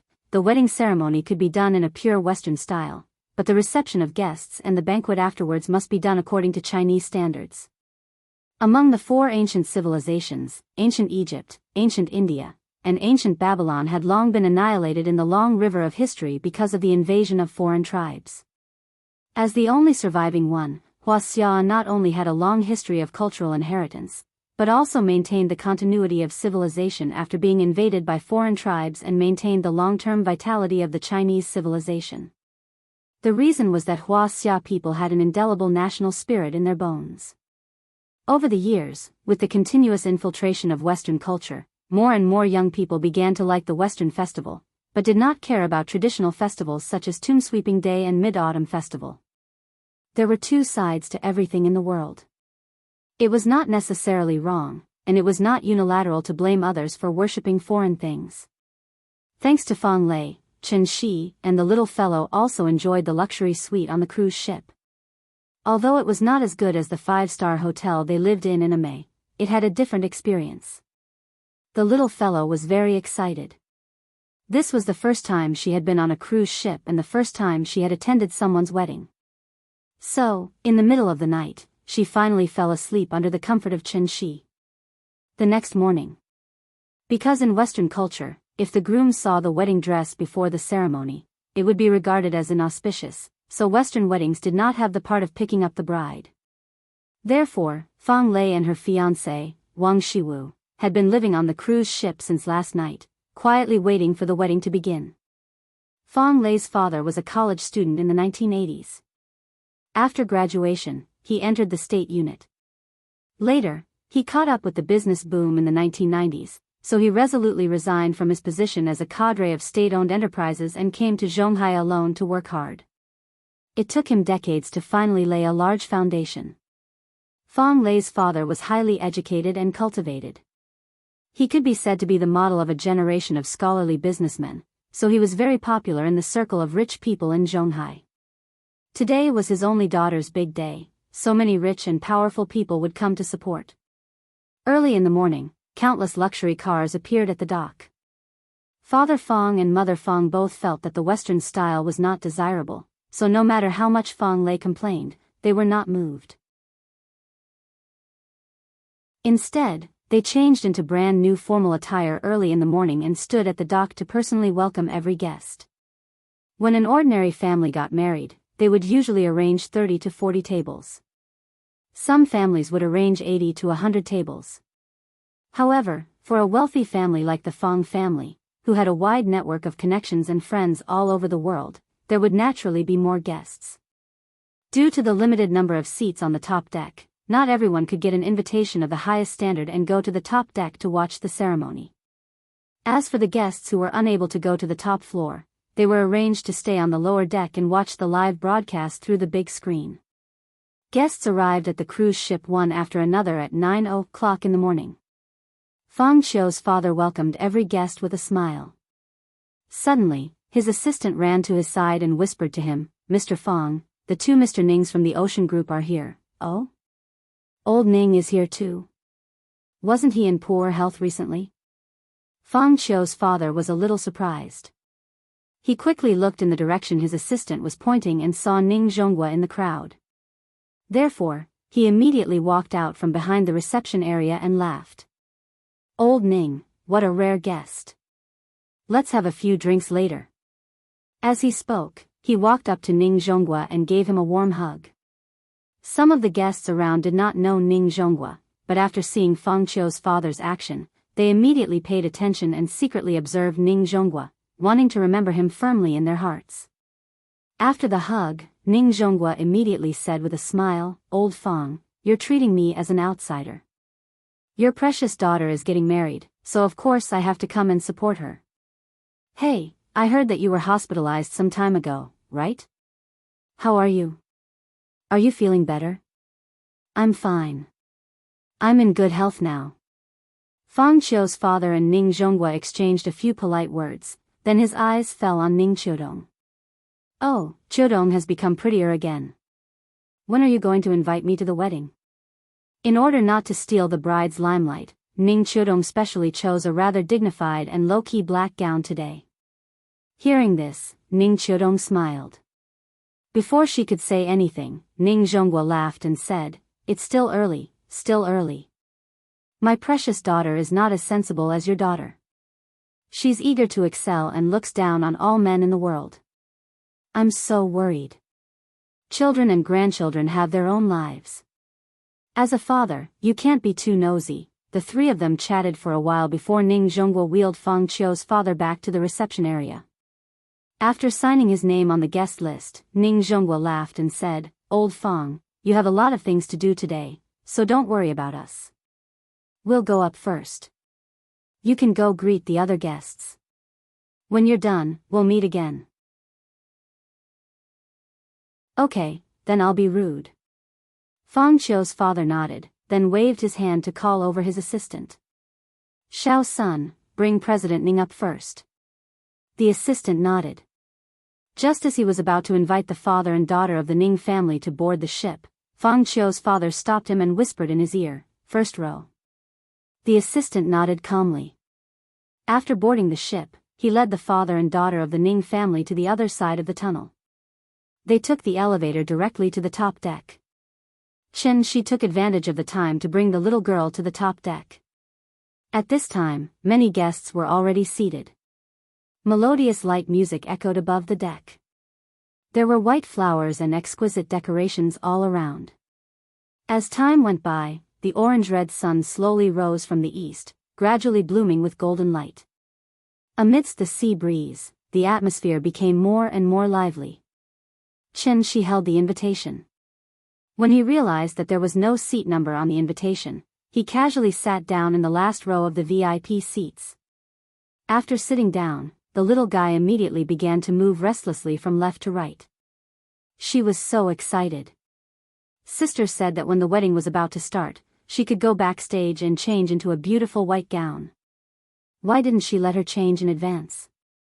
In fact, it was because Lin Xian was worried that she would dirty the gown, so she didn't give the gown to the little girl. Lin Xian was Fang Lei's main bridesmaid.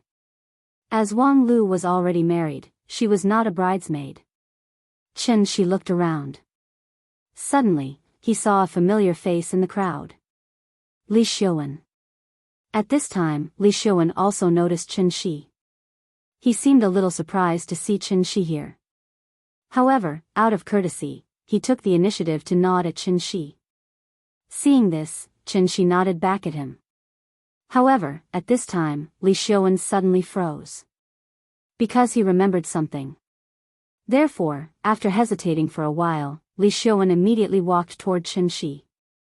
"Mr. Chen, how are you? Asterisk asterisk asterisk asterisk asterisk asterisk asterisk asterisk asterisk asterisk. Thank you to Big Boss, still playing, for the 34,500 reward. Old man, don't rush me to update, I'm already crying. I'm sincerely recommending something good to you guys. I read it every day anyway. The microtheater allows you to watch the complete version of Steel Alchemist in 2 hours. Not only does it save time, but it also allows you to fully understand the plot and essence of the manga. It's highly recommended. I've watched this anime many years ago, but I've almost forgotten it. It's a masterpiece with 0 negative reviews. In addition, he has commentaries for classic anime such as Fate, The Holy Grail War, and Eva. It allows people like me who want to watch anime, but find it too long and wordy, to quickly understand the plot. Other than anime, there are also commentaries for classic movies and TV series.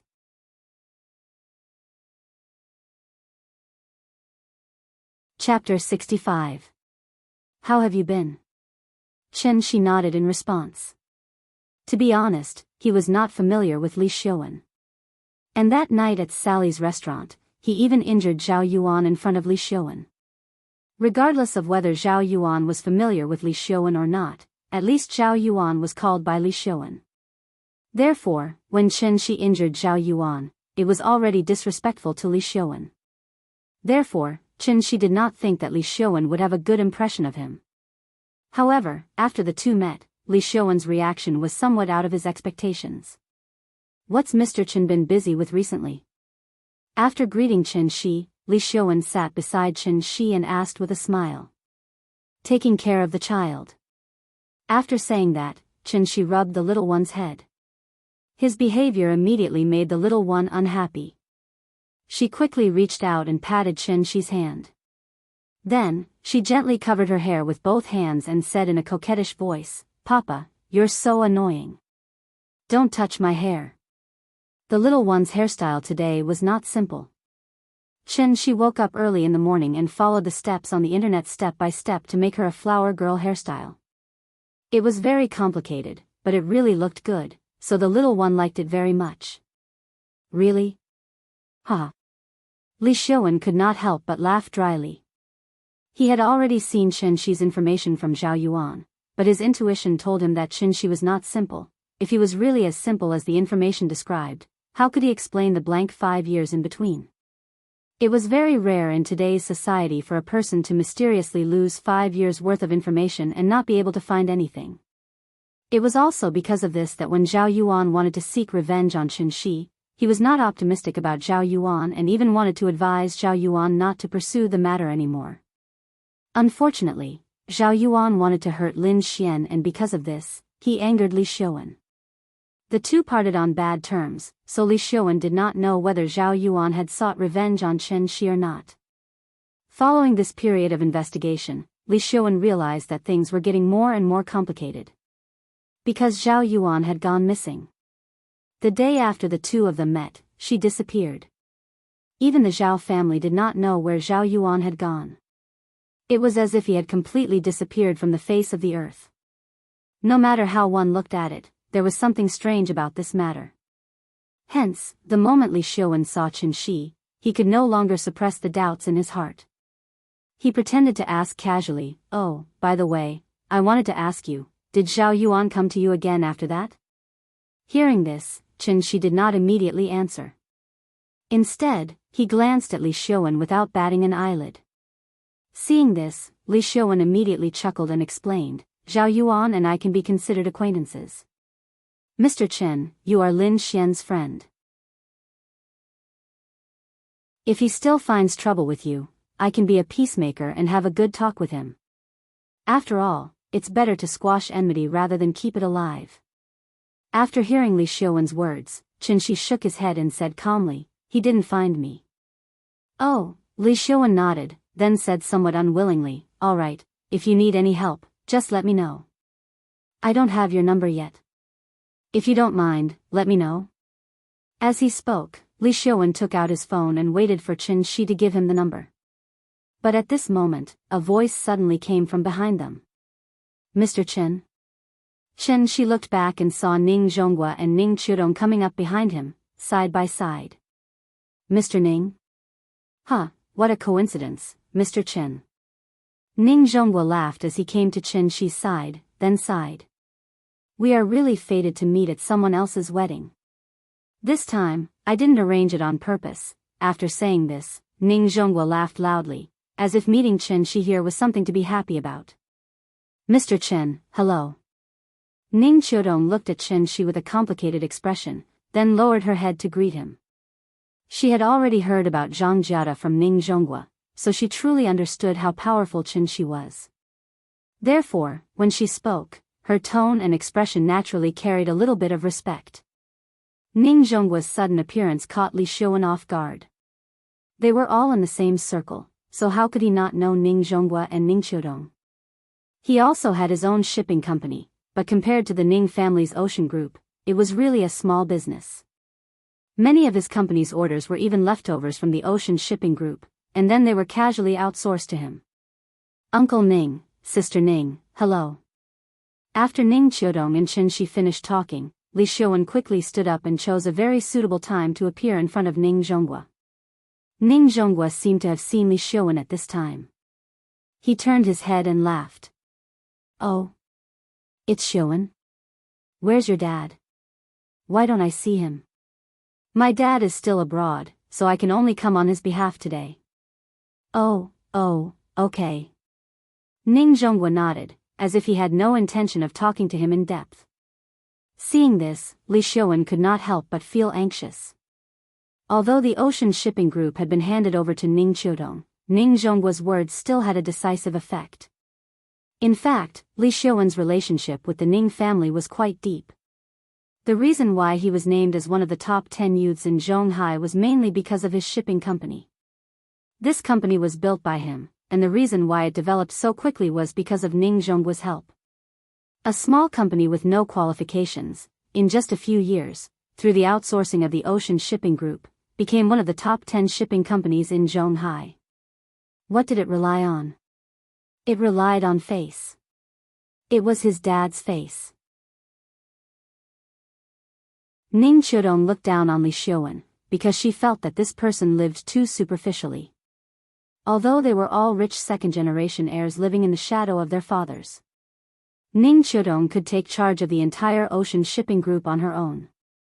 Li Xiuwen, on the other hand, only knew how to deal with the media in his empty company, busy with magazines and newspapers, and promote his name as one of the top 10 youths in Zhonghai. His so-called projects were, in fact, all obtained through connections. Therefore, after Ning Qiudong took charge of the Ocean Shipping Group, she started to reduce the number of outsourced projects, intentionally or unintentionally, in the name of maximizing profits. This move made Li Xiuwen's life a little difficult, so he had already started to plan to wait for his dad to come back to China, and bring him along to visit Ning Zhonghua. He did not expect to see Ning Zhonghua here today, so he was caught off guard. Li Xiuwen was still thinking of ways to strike up a conversation with Ning Zhonghua, but at this moment, Lin Xian, wearing a white off-shoulder bridesmaid dress, suddenly appeared. She stood by the railing on the deck, waved at Chen Shi from afar, and shouted, "Chen Shi, over here, quickly bring Nian Nian over to change. The wedding is about to begin. Thank you to Katatsumuri for the 10,000 reward. Old man, don't rush me too much, really, indeed, your urging can affect me. If it wasn't for the fact that I really couldn't write, I would have done it long ago. If I were to write the traditional face-slapping chapter of Nian Nian being pushed down, I would write at least 10 chapters, the face-slapping wouldn't stop at all."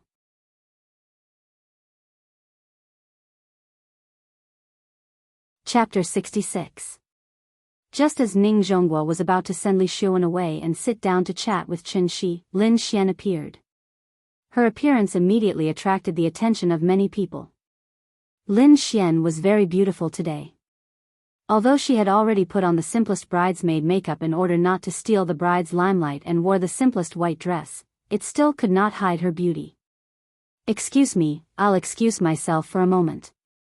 Chen Shi stood up, nodded slightly at Ning Zhonghua, and walked towards Lin Xian with the little fellow in his arms. "You go ahead, we'll talk later." Ning Zhonghua hurriedly stepped aside and gestured for him to go ahead. Li Xiuwen was confused by his actions. Looking at this situation, Ning Zhonghua's relationship with Chen Shi was much better than he had imagined. Also, Li Xiuwen had a feeling.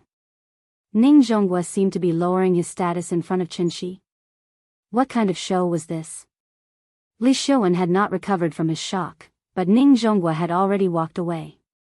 When Li Xiuwen finally reacted and wanted to chase after Ning Zhonghua to chat, Ning Zhonghua had already walked towards the first row of the VIP seats under the guidance of his assistant. That place was not a place anyone could sit, so Li Xiuwen had no choice but to stop in his tracks. Then, he turned to look in the direction that Chen Shi had left. He saw Lin Xian carrying the little fellow and chatting happily with Chen Shi as they walked towards the staircase. Chen Shi carried the little fellow to Lin Xian. After sizing her up, he teased, "You're so beautiful today. Don't steal the bride's limelight." Hearing this, Lin Xian could not help but spit at Chen Shi. Her face was a little red, and her tone was a little shy. She complained, "Don't talk nonsense, there's only one main character today, I'm not as pretty as her." Although that was what she said, Lin Xian felt that Chen Shi's words made sense, so she decided to touch up her makeup later. For example, she would make her nose shorter and her skin tone darker. This was what a bridesmaid should do. "Sister, hug." This was the first time the little fellow had asked her to hug him, so Lin Xian was stunned for a moment, and then quickly took the little fellow from Chen Shi's arms. After she hugged the little fellow immediately wrapped his arms around her neck and leaned his head on her snow-white shoulders. The reason why the little girl was so enthusiastic was actually not because of the little dress that belonged to her. Girls liked beautiful things, even children were no exception. Was not an exception. So after wearing it once yesterday, the little fellow was completely mesmerized. Because Lin Xian was dressed as the main bridesmaid, when the guests saw her, they would stand to the side and make way for her. At the same time, they would smile and nod at her. The two of them walked side by side on the deck for a while. After seeing that there were not many people around, Lin Xian pretended to be nonchalant and asked, "Who was that woman in black? Why do I feel like I've seen her before?" Qin Shi thought for a moment before realizing that she was referring to Ning Qiudong, so he introduced her. "She's Ning Qiudong, Li Xiuan also knows her, so I guess you've seen her before." Hearing this, Lin Xian was silent. When she sent Qin Shi home that day, she saw some things with her own eyes. In order to see the woman's face clearly, Lin Xian especially waited until the woman left before leaving.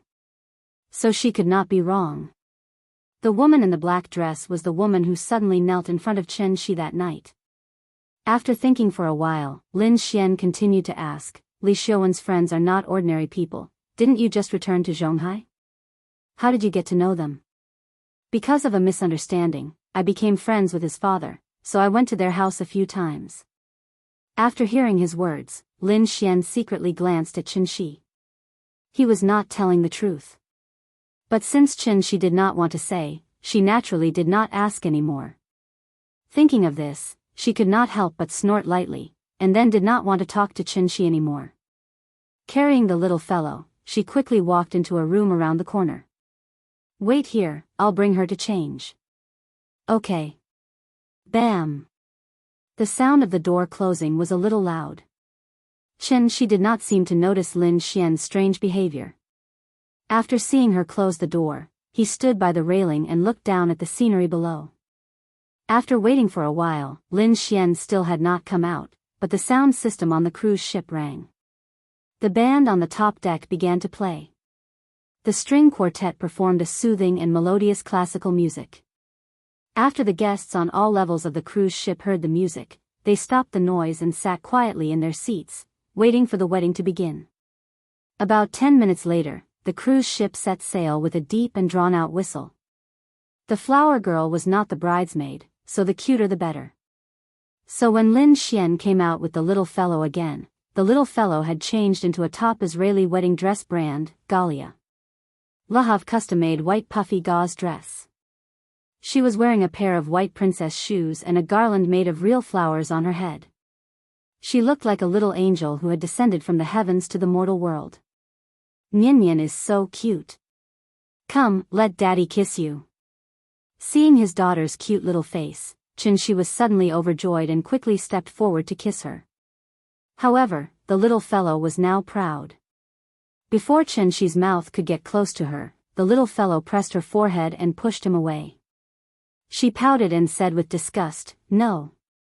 Papa is annoying. You'll dirty me." After that, she buried her head in Lin Xian's shoulder again. Qin Shi was a little speechless. He was actually disliked by his baby daughter. "Stop it, the wedding is about to begin. Go back and sit down. I have to take Nian to find Lei Lei. See you later." After that, Lin Xian took the little fellow to Fang Lei's room. Seeing this, Qin Shi could only shrug helplessly and then walk toward the deck. The deck was packed with people, and the VIP seats had long been filled.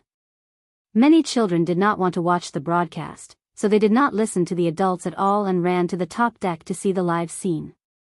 Since they were guests, it was naturally impossible to chase them out of the top deck, so there were more and more people on the top deck. Qin Shi didn't like to join in the crowd, but in order to take a few beautiful photos of the little girl as a souvenir, he had to apologize while trying his best to squeeze into the crowd. It wasn't until he stepped on the red carpet that he finally stopped. The red carpet crossed the entire deck. On one side was the flower arch of the wedding stage, and on the other side was the passage for the bride and groom. Suddenly, the music stopped. Then, a wedding officiant dressed as a priest slowly stepped on the red carpet and walked toward the wedding stage.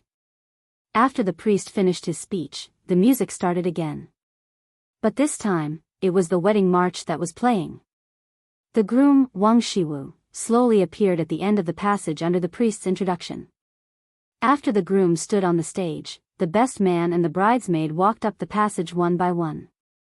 After the best man and bridesmaid were in place, Qin Shi finally perked up. Because the little fellow was going to appear. Others' focus was on the bride and groom, but his focus was all on the flower girl. If he could, he would probably laugh out loud without hesitation. That's my daughter. This was the pride of a father. Thank you to Mosafanzi for the 10,000 reward. The first group number of this book, 5117933123.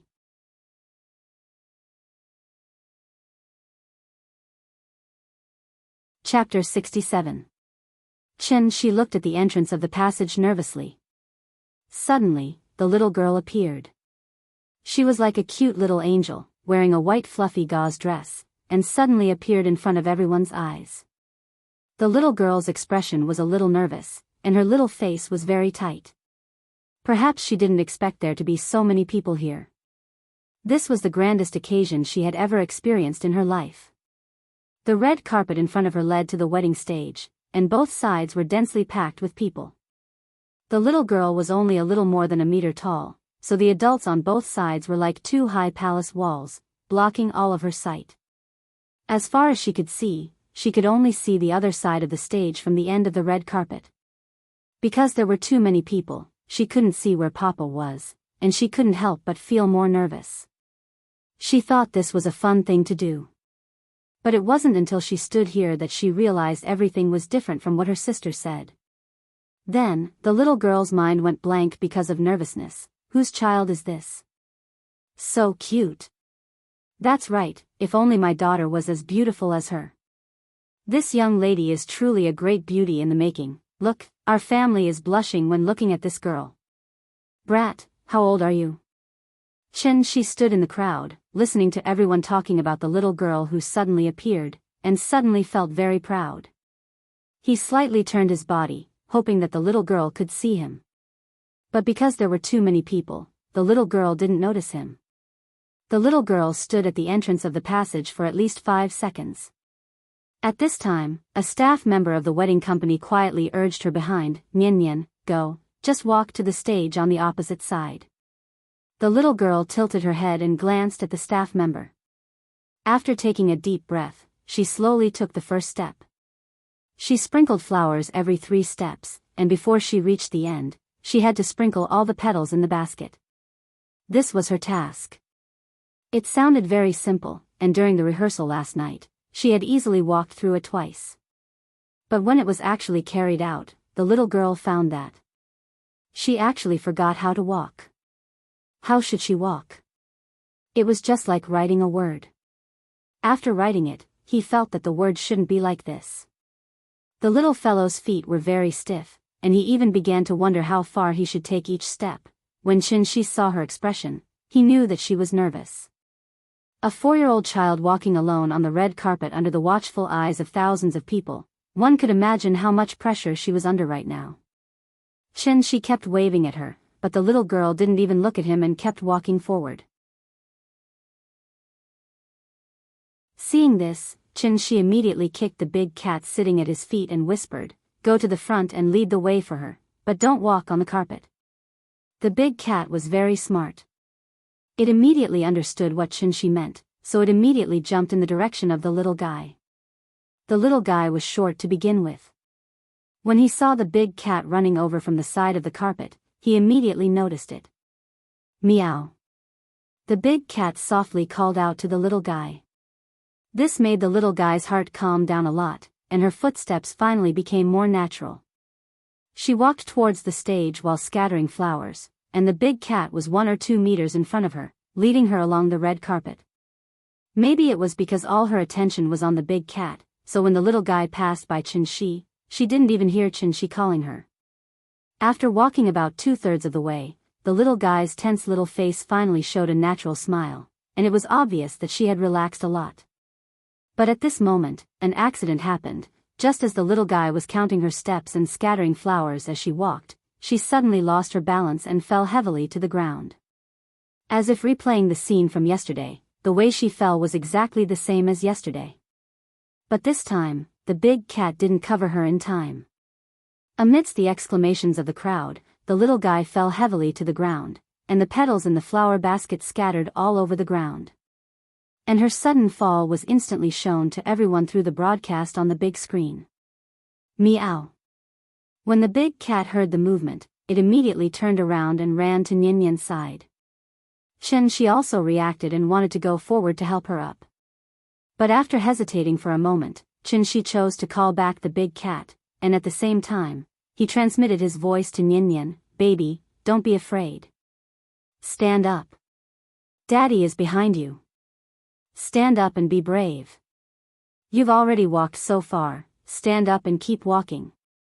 Just hold on a little longer, and you'll reach the end." Perhaps it was because of Chen-Shi's voice transmission, the little guy finally came back to his senses. She quickly got up from the ground and picked up the flower basket again. Under the accompaniment of the music, she continued to walk toward the stage not far away. Although this fall didn't hurt her skin, it did hurt a little. So, the little guy could only limp towards the stage. At this time, Lin Xian also walked to the bottom of the stage, stood at the end of the red carpet, and opened his hands to wait for her arrival. But unfortunately, she hadn't finished walking, but there were no more petals in the flower basket. The little guy remembered her mission, so even if there were no more petals, she still made the gesture of sprinkling the flowers. Although it was only air that was sprinkled, as she walked, the little guy's tears suddenly fell. Just like that, she silently walked on the red carpet while crying. The cameraman was very smart. After the little guy fell, he immediately moved the camera to the bride, who was about to appear at the end of the aisle. Finally, Nyan-Nyan walked to the front of the stage. Lin Xian hugged her, then carried her around to the temporary lounge behind the stage. The moment they left, the crowd on the deck suddenly burst into loud cheers. The bride appeared. And the scene of her falling, no one seemed to have seen at all. In the lounge, Lin Xian put the little guy on a chair, then gently wiped away her tears. "Baby, does it hurt? Don't cry, it's okay." The little guy didn't cry out loud. But at this moment, she finally couldn't hold it in anymore. Just as Lin Xian was showing concern for her, the little guy suddenly jumped into Lin Xian's arms, then cried out in a sobbing voice, "Sister, I'm sorry, I screwed up. It's okay, baby, you've already done very well, don't cry, don't cry." Lin Xian hugged the little guy tightly, constantly comforting her. She was very sad and blamed herself, so she kept repeating, I'm sorry. At this moment, Chen-Shi finally rushed over. Lin Xian glanced at Chen-Shi, then motioned for Chen-Shi to come over. She was the main bridesmaid, so she couldn't just leave. Lin Xian gently pushed the little guy into Chen-Shi's arms. At this moment, the little guy finally saw Chen-Shi. So, she cried even harder.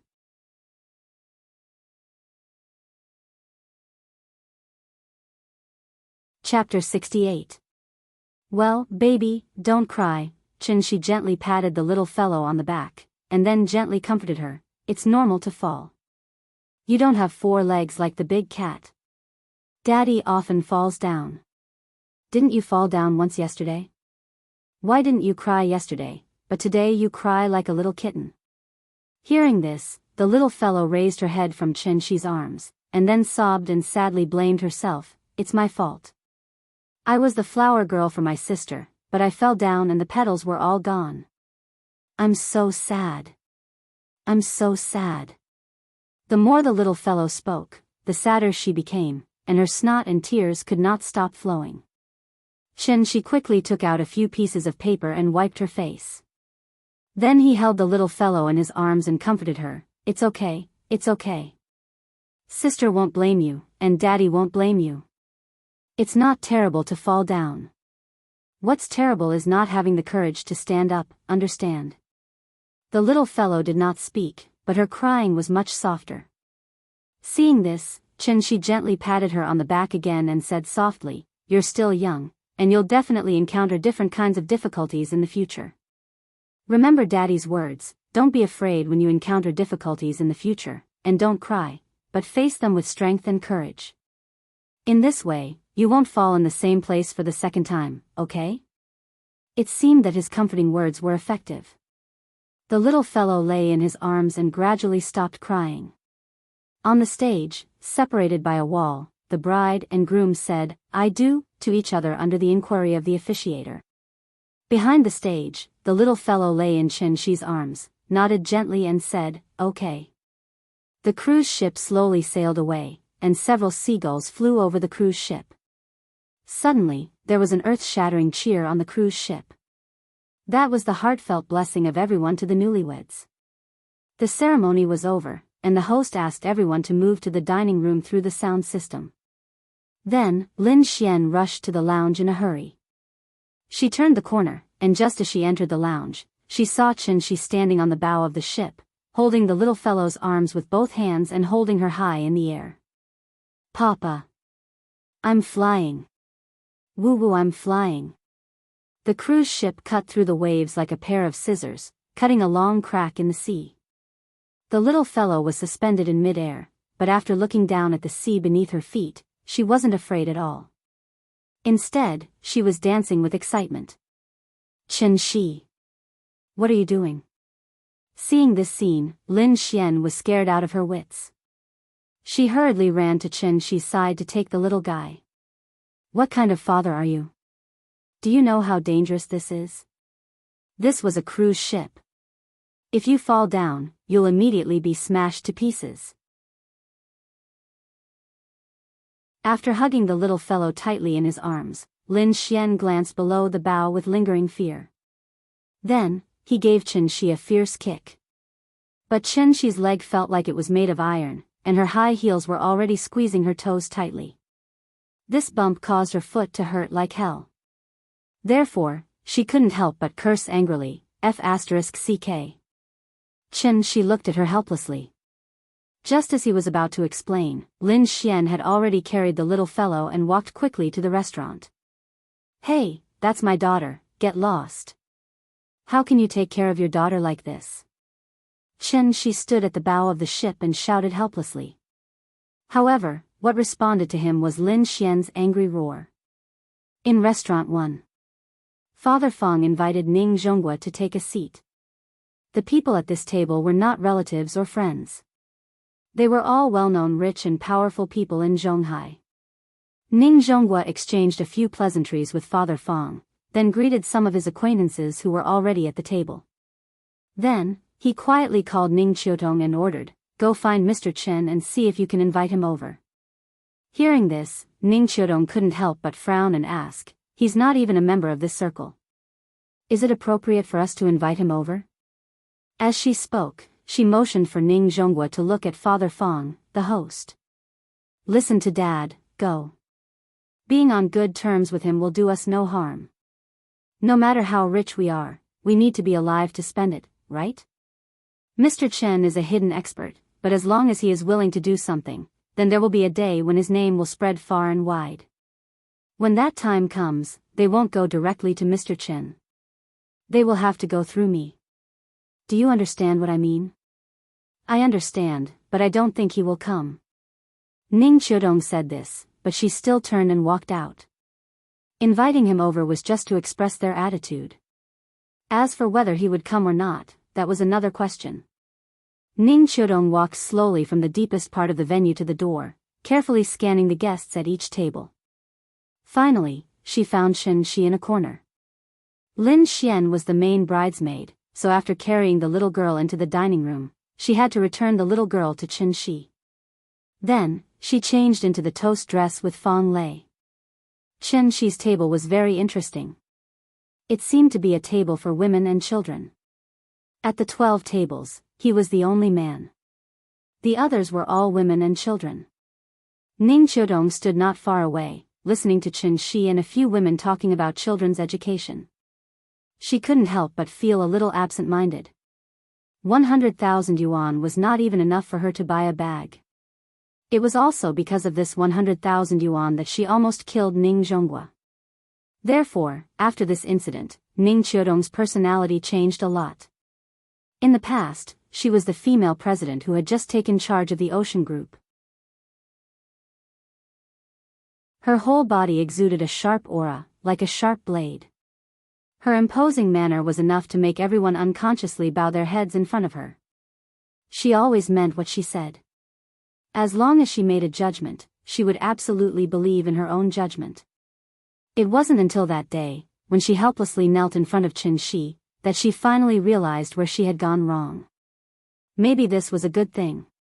She was born with a silver spoon in her mouth. After all, she had to go through some things to transform and become more perfect. After hesitating for a moment, Ning Qiudong came behind Qin Shi and said softly, "Mr. Qin." Qin Shi looked back and saw that it was Ning Qiudong, so he asked, "Miss Ning, what's the matter?" "My father wants to invite you to his table. Do you think it's okay?" Ning Qiudong pointed to the deepest part of the venue. Seeing this, Qin Shi immediately shook his head and said politely, "No, it's okay. I have a child here, so it's not that troublesome. Emichim." "Okay, take your time."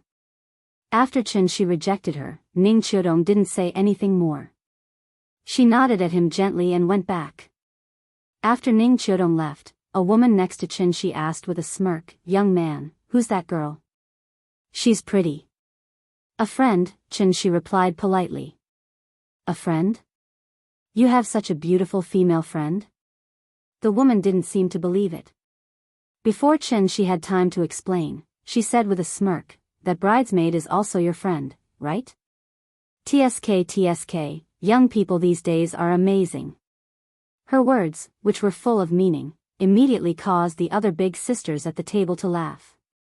Seeing this, Qin Shi could only smile and say, "She's really a friend. Don't tell me you all think that there's no such thing as a simple friendship between a man and a woman?" "No." Hearing this, the big sisters immediately replied in unison. "You guys are so shallow." After saying this, Qin Shi also laughed with them. The women were just joking, so Qin Shi didn't take it to heart. Because in reality, his relationship with Ning Qiudong could not even be considered as a friend.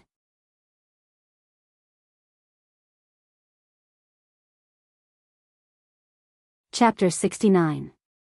During lunch, Qin Shi talked with several older sisters about how to educate children, which gave Qin Shi a lot of inspiration. For example, don't hold the child all the time, and let her walk around more. Children must walk more, and walking is good for joint development.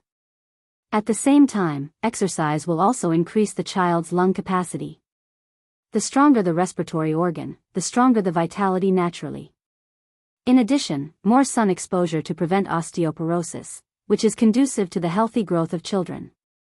Although there was Qin Shi, and Nianyan's body absolutely could not have any problems, the older sister's advice was still very pertinent. These older sisters were also experienced. In just the time it took to eat a meal, they could see how much Qin Shi doted on the little guy, so they earnestly advised him to learn how to properly refuse. It was good to spoil his daughter, but he couldn't spoil her too much. Blindly spoiling and doting would harm the child. The cruise ship was still in the process of cruising and would not return until dinner. So after lunch, Qin Shi took the little fellow back to the suite and let the big cat play hide-and-seek with the little fellow in the room. And he turned on the TV to watch. "Where are we going, Dad?" This was also the older sister's advice. Otherwise, Qin Shi would not have known that there was such a variety show about parent-child interaction in the world. Some of the children were older than Nianyan, and some were younger than her. As soon as the theme song was played, the little fellow had already heard the sound and ran over. Then she sat next to Qin Shi with the big cat in her arms and watched with him. After watching for a while, the little fellow pointed to a little boy who was being difficult on the TV and giggled, "Papa, that brother is so silly. He's crying, so shameful." Looking at her complacent look, she had probably forgotten that she was crying in the morning.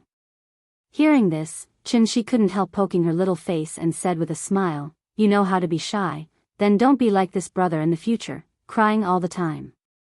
"I'm not going to cry." The little fellow was still so proud.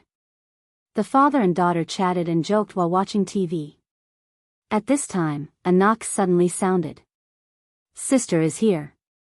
I'll open the door." Lin Xian said that she would come and play with her after she was done, so the little girl immediately jumped off the sofa and ran to open the door. However, when she opened the door, she didn't see Sister Lin Xian, but the uncle she had seen a few times before. "Uncle, who are you looking for?" The little fellow stood behind the door and poked her head out, asking knowingly. Standing outside the door were Ning Zhonghua and Ning Qiudong. They had met this morning. Ning Zhonghua lowered his head and glanced at her. He knew that the little fellow was pretending to be strange, so he laughed and said, "Little darling, I'm here to find your father. Can you let us in?" "Oh," the little fellow nodded, but did not move aside. Instead, she looked back at Chen Shi in the room. Chen Shi had heard the movement at the door, so he sat up and waved to her, motioning her to come back. The little fellow jumped into Chen Shi's arms, and then said in a muffled voice, "Papa, that old uncle is here to see you again." "I know." Chen Shi pinched her little face, and then shouted to the door, "Mr. Ning, the child is not sensible. Please come in." Hearing this, Ning Zhonghua gently pushed the door open, then looked at Chen Shi and laughed, "Mr. Chen, am I disturbing you?" "It's all right. Please sit down." Chen Shi pointed to the sofa next to him. After they sat down, he asked, "What can I do for you?" Ning Zhonghua smiled. After sorting out his words, he slowly said, "When we were eating just now, I talked to a few friends about you. This, you don't mind, do you?" Chen Shi shook his head with a smile and replied, "It's all right. I don't mind." That's good, that's good."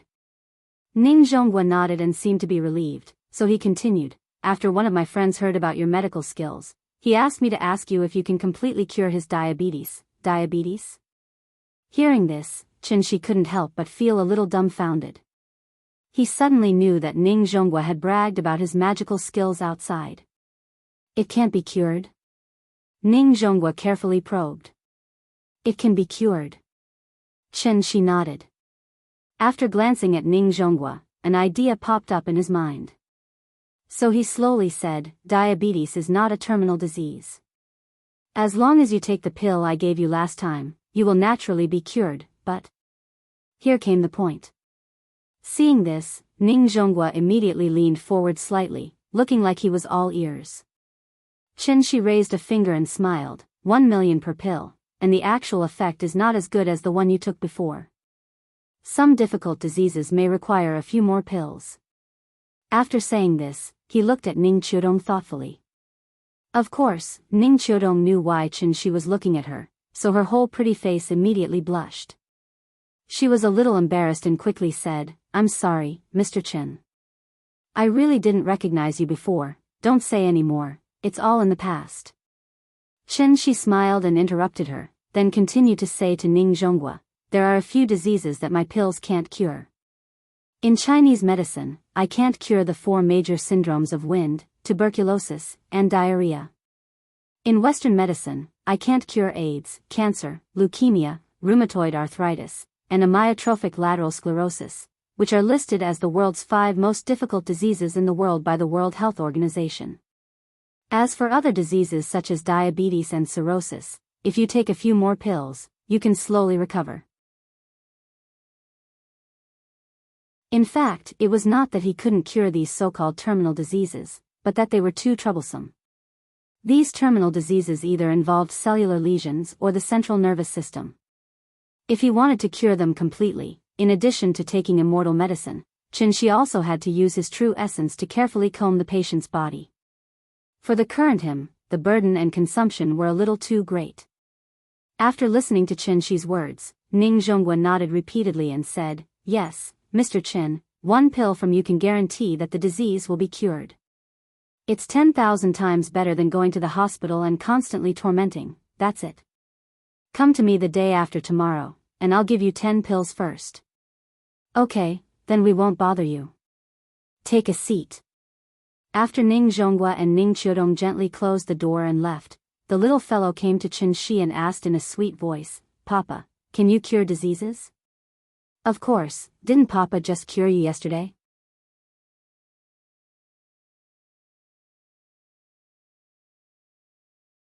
Chapter 70.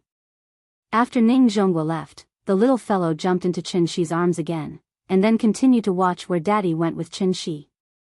The little fellow watched where Daddy went, but her focus was different from Chen Shi's. What she liked was the strange scenery and games, while Chin-shi watched the interaction between the cute girl and daddy. After watching the first episode, Chin-shi wanted to show her the second episode, but the little fellow didn't want to watch it anymore. Instead, she leaned her little head forward and said to Chin-shi expectantly, "Papa, I also want to play 123 Wooden Man, okay, Daddy will play with you." Chin-shi touched her little head, and then stood up with her in his arms. In fact, games like hide-and-seek and 123 Wooden Man were more fun with more people. Chin-shi thought for a moment and asked the big cat to play with him. So, the little fellow leaned against the wall and counted. Chin-shi and the big cat stood behind her and moved toward her like snails. 1, 2, 3, Wooden Man. After the little fellow shouted, she immediately jumped and turned around, but Chin-shi and the big cat seemed to have never moved. After several times, the little fellow didn't catch any trace of their movements, so she couldn't help but pout. When she turned around again, this time she quickly shouted, 123. Without even calling out to the wooden man, the little fellow hurriedly turned her head. Just after she turned her head, Chin-shi pretended to be panicked, made an extremely exaggerated posture, and constantly swayed his center of gravity from side to side, as if he was completely unstable. "I caught you. You moved. You moved." The little fellow jumped and clapped her hands, then pointed at Chin-shi and giggled. "Well, I was caught by you. It's my turn to count 123. Chin-shi pretended to be regretful and said, "I'll be Wooden Man." The little guy quickly ran to Chin-shi's side, then pulled the big cat back to the corner, ready to start another round. Chin-shi, on the other hand, did what she did just now. He slowly leaned against the wall and shouted, 1, 2, 3, Wood Man. After saying that, he imitated the little fellow and turned around. The little girl pursed her lips and looked very serious. She had just taken a step with her left foot and her little hand was still waving in the air. When she saw Chin-shi turn around, she tried her best to stop her body from shaking. Chin-shi pretended not to see her move, so he turned around and started counting again. Most of the children nowadays spent their childhood in the company of toys and cartoons.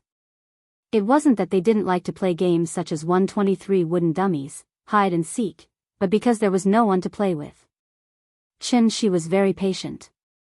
As long as the little girl was happy, he could play with her all day. So, when Lin Xian finished everything and came to find them, the father and daughter were still playing 123 wooden dummies in the room.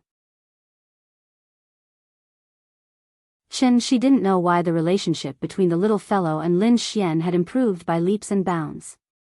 Lin Xian was just an ordinary big sister in the eyes of the little fellow, but after attending Fang Lei's wedding, the little fellow began to like Lin Xian very much. So when she heard the knock on the door, she ran to open it excitedly. This time, it was Lin Xian standing outside the door. When Lin Xian saw that she was sweating profusely, her first reaction was to take her to the bathroom and wash her face with a hot towel. "What are you playing? Are you having so much fun, 123 wooden dummies? It's so fun." After Lin Xian washed her face, the little fellow's whole face was still red, looking like a ripe apple. "Have you been playing for a long time? Are you tired?" "Tired. But it's fun." Lin Xian gently tapped the tip of her little nose, then carried her out of the bathroom. "Drink some water, children need to drink more water." After pouring a glass of water for the little fellow and letting her gulp it down, Lin Xian looked at Chin-shi and praised, "When a man takes care of a child, not many are as patient as you." Hearing this, Chin-shi suddenly smiled and said, "This is my daughter, if I don't have patience for her, who will?" Lin Xian smiled and didn't say anything. Then she took the bouquet she brought and handed it to the little fellow. "Big sister brought you a bouquet of flowers, do you like it?" "I like it. It's so beautiful. It smells so good." The little fellow took the bouquet and smelled it, then suddenly smiled happily.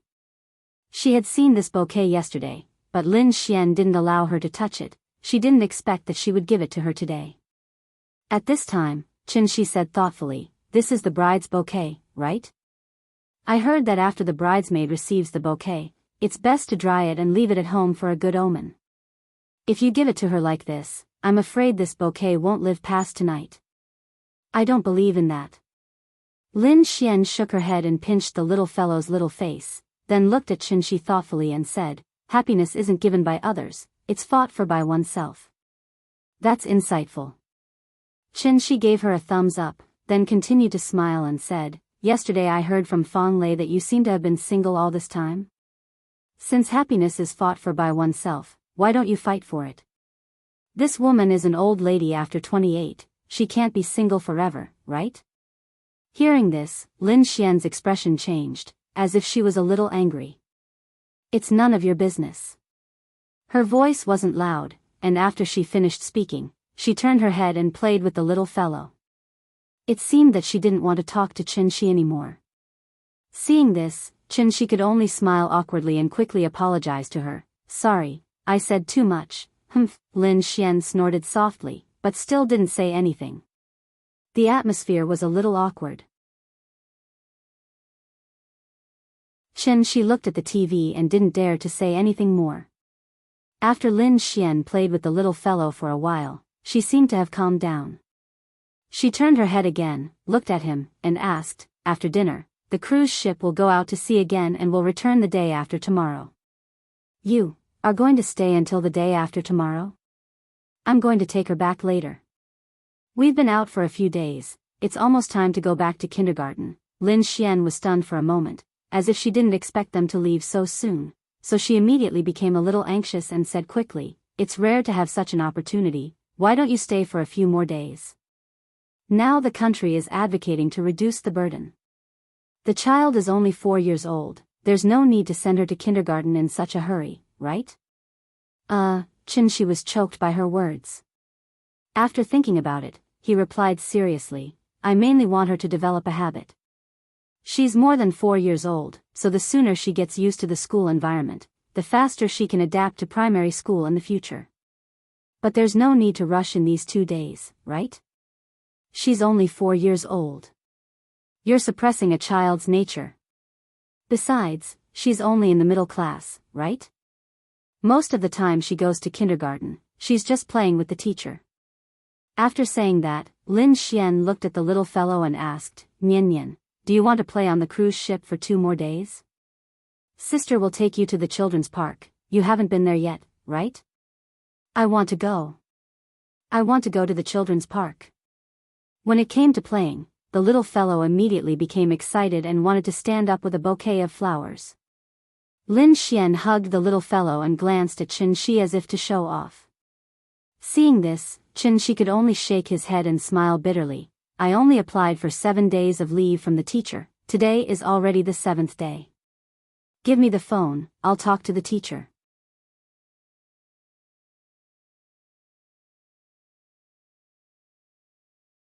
Chapter 71. Papa, where are we going? I'm not afraid of anything as long as you're here. The little fellow stood on the sofa, clapped her hands excitedly, and then sang along with the music on Lin Xian's mobile phone. However, after the little fellow finished singing, Qin Shi didn't continue singing, so she was immediately unhappy. She stood on the sofa and stomped her feet, and then said loudly, Papa, you don't want to play with me anymore. Hearing this, Qin Shi smiled bitterly and said quickly, Okay, let's sing again. Papa will sing with you. She had sung 5 times, and she could only sing 2 lines each time, but she still enjoyed it. It wasn't that Qin Shi couldn't sing. With his control over his body, it was a simple matter for him to sing well. However, he always felt a little embarrassed, especially when Big Cat and Lin Xian were also listening. It felt weird. At this time, Lin Xian also paused the music. She played the music again, and then shouted to Qin Shi, It's a good thing that the child is willing to learn to sing. You should cooperate with her. Okay, I'm wrong. Let's sing again. Papa will sing with you. The prelude sounded. The little fellow didn't learn English, so she didn't know what they were talking about. The main song was not as catchy as the chorus, so she couldn't remember it after listening to it several times. She could only muddle through with it. Finally, the chorus came. Before the music on the mobile phone started, the little fellow was already shouting, "Papa, Papa, where are we going?" After singing this sentence, the little fellow realized that she couldn't keep up with the beat. After a pause, she finally caught up with the rhythm, waved her little hands and shouted, "I'm not afraid of anything." After singing, the little fellow looked at Chin-shi with some expectation. "Baby, baby, I'm your big tree. I'll accompany you to watch the sunrise for the rest of my life." Chin-shi caught it accurately, which made the little guy immediately jump from the sofa happily, and then directly rushed into Chin-shi's arms. "Daddy, Daddy, where are we going?" Hee hee, the song, "Where Are You Going, Daddy," played on a loop. After singing a few more times, under the organization of the little fellow, the game of 123 wooden men started again. But this time, there were 3 wooden men. It was time for dinner. The little girl walked in the middle, holding Chin-shi's hand in one hand and Lin Xian's hand in the other. From time to time, she would suddenly lift her legs and let them carry her. After they walked into the restaurant, they randomly chose a table and sat down. The little girl was still singing, "Where's Daddy?" At this time, Wang Lu, who was not far away, noticed them. She quickly used her elbow to lightly nudge Li Xiaowen beside her, indicating for him to look over there. After watching for a while, Li Xiaowen's expression became uglier and uglier. Lin Xian and Chen-shi have known each other for a long time. The relationship between them has always been very good. Wang Lu saw his expression and immediately knew what he was thinking, so she quickly said, "Why don't we go over and say hello?" "Let's go." Hearing this, Li Xiaowen immediately got up and walked over. Wang Lu quickly carried her bag and followed behind him. "Xian Xian, Mr. Chen, you don't mind, right?" As Li Xiaowen spoke, he pointed to the seat next to Lin Xian. Because it was just dinner time, many guests had not yet arrived at the restaurant, so Chen-shi's table was completely empty. Lin Xian's attitude towards Li Xiaowen was still the same as before. After slightly raising her head to look at him, Lin Xian acted as if nothing had happened. She lowered her head again and continued to play with the little fellow. Chen-shi saw that Li Xiaowen was embarrassed, so he nodded at him and said politely, "We're also here to freeload. Please go ahead." At this time, Wang Lu acted as if she had just seen Lin Xian. She immediately stood up from behind Li Xiaowen and ran directly behind Lin Xian. She leaned over and hugged her from behind. "Xian Xian, why didn't I see you when I came in this morning? Do you know how beautiful you are today? You almost stole Leilei's limelight." As Wang Lu spoke, she even made a hand gesture with an exaggerated expression. "It's not as exaggerated as you say. I'm not the one getting married. Why are you being so sweet? Be careful not to let Leilei hear you. You're done for." Lin Xian really liked Wang Lu's words, so she immediately pulled her to sit next to her. At this time, Li Xiaowen also sat next to Wang Lu. After Wang Lu said a few words to Lin Xian, she smiled and greeted Chen-shi. She said mysteriously, "Chen-shi, you're really good at hiding things. What am I good at hiding things?" Chen-shi was confused by her inexplicable words. Still pretending? Wang Lu looked like she had seen through him. She pretended to be serious and said, "Tell me the truth. Did you create the Fucheng building advertisement that blew up my friends that day?" Hearing this, Lin Xian could not help but look at Chen-shi thoughtfully. Not long after this incident, she was kidnapped by Zhao Yuan. If Wang Lu did not mention it now, she would have forgotten that Chen-shi had caused such a huge commotion. Li Xiaowen, on the other hand, didn't know that Chen-shi was the one who caused the explosion in his circle of friends. "Haven't I always wanted to find Ying? So I asked a friend to help me think of a way, but I didn't expect his method to cause such a huge commotion. Your friend is really amazing. If there's a chance, introduce us to him. One more friend means one more path, don't you think so?" Perhaps Chen-shi could not stand Wang Lu's unscrupulousness. After nodding lightly, he did not speak anymore. Wang Lu and Li Xiaowen's sudden appearance made Lin Xian's mood turn bad. Thus, she did not speak anymore. She took out her phone and started playing by herself. When Wang Lu spoke to her, she did not say a word. When Wang Lu wanted to lead the topic to Li Xiaowen, Lin Xian completely shut her mouth. She did not even make a sound. He had already said so much, but Lin Xian was still the same. Even Wang Lu felt a little bored. Thus, she could only look at Li Xiaowen helplessly. Li Xiaowen's expression was very ugly. He was silent for a while. Then, he suddenly stood up. Without saying a word, he turned around and walked out. This was the first time he had lost his composure in front of Lin Xian. Wang Lu was stunned. She stared blankly at Li Xiaowen as he left. Until she saw Li Xiaowen walk out of the restaurant, she looked at Lin Xian with an exasperated look and complained, "Xian Xian. Don't be like this all the time. What's wrong with Li Xiaowen? Why do you always treat him like this? He's also infatuated with you. Can't you try? Enough. Stop talking." Lin Xian shouted and interrupted Wang Lu. Her full chest rose and fell quickly. It was obvious that she was very angry. Wang Lu was also shocked by her sudden outburst.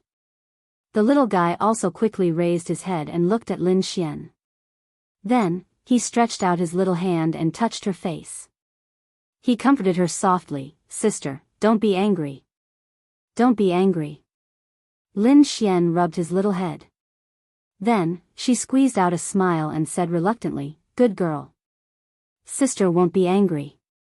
After saying that, Lin Xian looked at Wang Lu and said seriously, "Lulu, I really don't need you to worry about my personal problems. If you continue to be like this, I think we can't even be friends. Xian Xian, you."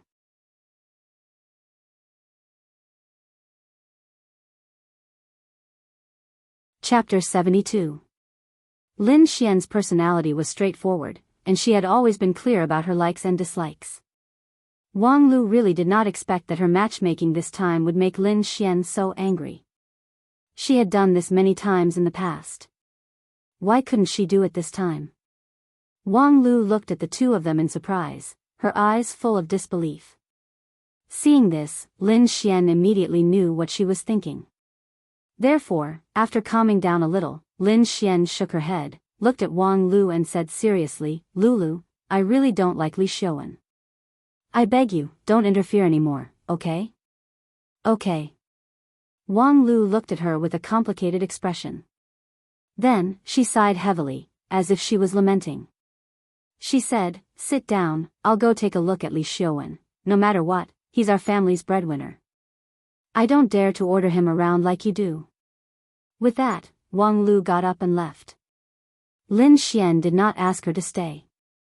In fact, other than being a gold digger, Wang Lu was good in other aspects, which was why Lin Xian had been friends with her for so many years. But it was a pity, the values of the two of them were too different, so until now, they could not be the closest friends. In the sea of life, how could one be so lucky? In such a big city, she could not find a single friend that she could confide in. Sometimes, when she thought about it, perhaps she felt a little sad.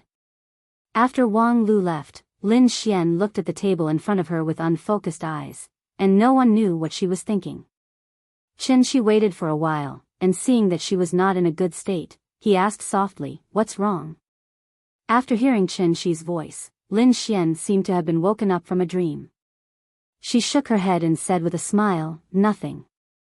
Okay, seeing that she had something on her mind, Chen Shi motioned for the little guy to come over, and prepared to let Lin Xian be alone. The little guy climbed from Lin Xian's lap to Chen Shi's lap. At this moment, Lin Xian suddenly said faintly, "Chen Shi." "Ah." Chen Shi held the little fellow in his arms and motioned for her to sit still. Then he asked, "What's wrong?" Lin Xian hesitated for a moment before asking in a seemingly casual manner, "Do you have any plans after this?" "What arrangement?" "I mean, other than taking care of the children, what other plans do you have for the future?" "Oh, I found out that the last time Ying was seen was in Shangjing, so I'll be going to Shangjing soon. But I can't decide when and how long I'll be there. We'll talk about it when the time comes." "You want to find her?" Yes. At this point, Qin even gently patted the little fellows, but before he smiled and said, "If it wasn't for this little fellow, I would definitely have gone long ago." Hearing this, Lin Xian couldn't help but ask anxiously, "There's no news of her at all. How are you going to find her?" "I'll take my time to find her. Information and clues are all obtained through exploration. It's not something that can be found by waiting here every day." "Then what about the child?" "You're going to find her. You can't take the child with you on the streets every day, right?" "That's why I said I'm not sure." She glanced at Lin Xian and said matter-of-factly, "The child is already so old. I just came back. Of course, I have to spend some time with her first. As for when we'll go to Shangjing, we'll talk about it after a while. When the time comes, I'll take Nian with me. We'll walk slowly and look carefully. Just treat it as a vacation." After hearing this, Lin Xian fell silent. After a while, she asked softly, "What if you can't find her?" After saying this, Lin Xian was stunned for a moment. Then she panicked and quickly said, "Pfft, sorry, I jinxed it. I believe that you'll definitely find Ying. Then I'll count on your auspicious words." Shi chuckled, as if he didn't notice Lin Xian's strangeness. The cruise ship went to sea again. More than half of the guests didn't leave. After all, a cruise ship trip was quite a rare thing. If they could play for free, of course they would enjoy it to their heart's content. Because the voyage was too short, the cruise ship could only cruise on the sea. There was no way to take them to experience the exotic scenery. But fortunately, there were many entertainment facilities on the cruise ship, so the guests could basically enjoy themselves to their heart's content. After the wedding, Lin Xian completely lost her role as the bridesmaid, so she simply moved to the room next to Shi's and played with the little guy all day long. From the children's park to the swimming pool, and then to the bowling alley. The little guy played the children's bowling ball for a while and felt a little dissatisfied, so he wanted to play the standard track. However, even the lightest bowling ball weighed 6 to 7 caddies. She huffed and puffed with great effort before she could lift it up. After she threw it out, the ball immediately fell into the side of the bowling alley.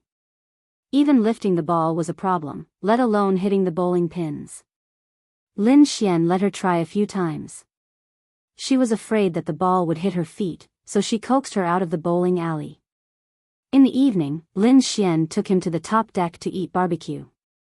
The little guy pointed to the moon on the sea and sang loudly, "Where is Daddy going?" which immediately attracted the praise of the people around.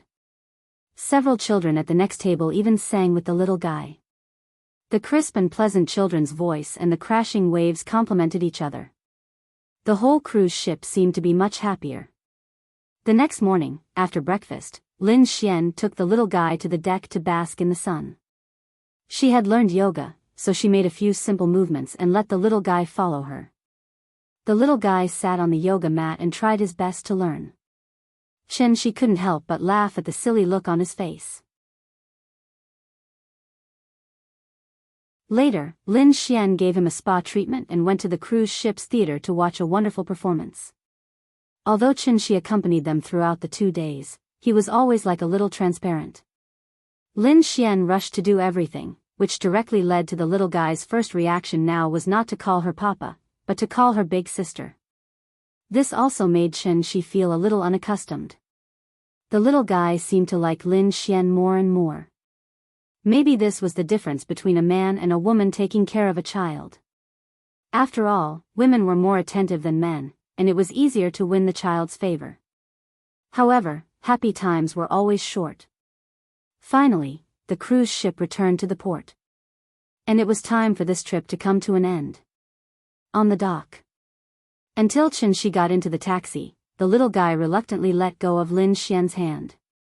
"Goodbye, big sister. I'll miss you." The little guy waved her hand vigorously, as well behaved as when she said goodbye to her grandmother. "Goodbye, baby. I'll come to see you when I'm free." "Okay." The car started. The little guy sat in the car, but kept looking back at Lin Xian who was still standing in the same place. She hugged her and gently patted her back, motioning her to sit still. Papa, I like big sister.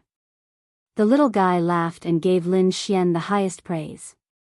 She shook his head and did not say anything. The little guy happily sang, "Where is Daddy going?" which made the taxi driver couldn't help but praise, "Your daughter is so cute." Thank you. She smiled and nodded in response.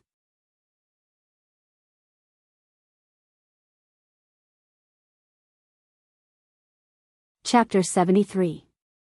Maybe because of the holiday syndrome, when she woke the little fellow up this morning, she actually stayed in bed for a long time. At this time, he couldn't spoil her anymore. So even if the little fellow didn't want to open her eyes, she had to get up and wash up with her. After washing up and eating, after dawdling for a long time, the little fellow was reluctantly carried out of the house by Shi. On the way to the kindergarten, she suddenly asked timidly, "Papa, can I not go to kindergarten?" No. Shi's attitude was now very firm. For children, he couldn't be too spoiled. The little fellow pouted and struggled to let go of Shi, but Shi didn't ask and directly carried her to the gate of the kindergarten. Teacher Wang smiled and said hello to Shi. Shi wanted to give the little fellow to her. But at this time, the little fellow suddenly broke out.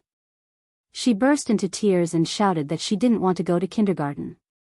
After several times of comforting, Teacher Wang had to take the father and daughter to the lounge next door, and then let Shi persuade her. This situation was very common in kindergartens. After Shi's patient and earnest teaching, the little fellow finally calmed down, and then said with a pitiful look, "Papa, you have to pick me up." "Don't worry, Papa will pick you up on time." "Good girl, you have to listen to the teacher, okay?" After more than half an hour, Shi finally sent the little fellow back to the classroom. Out of the kindergarten, the big cat was already standing under the tree and waiting. Shi threw it a simplified Peiyuan pill that she had made last night, and it was so happy that it jumped back and forth between the trees.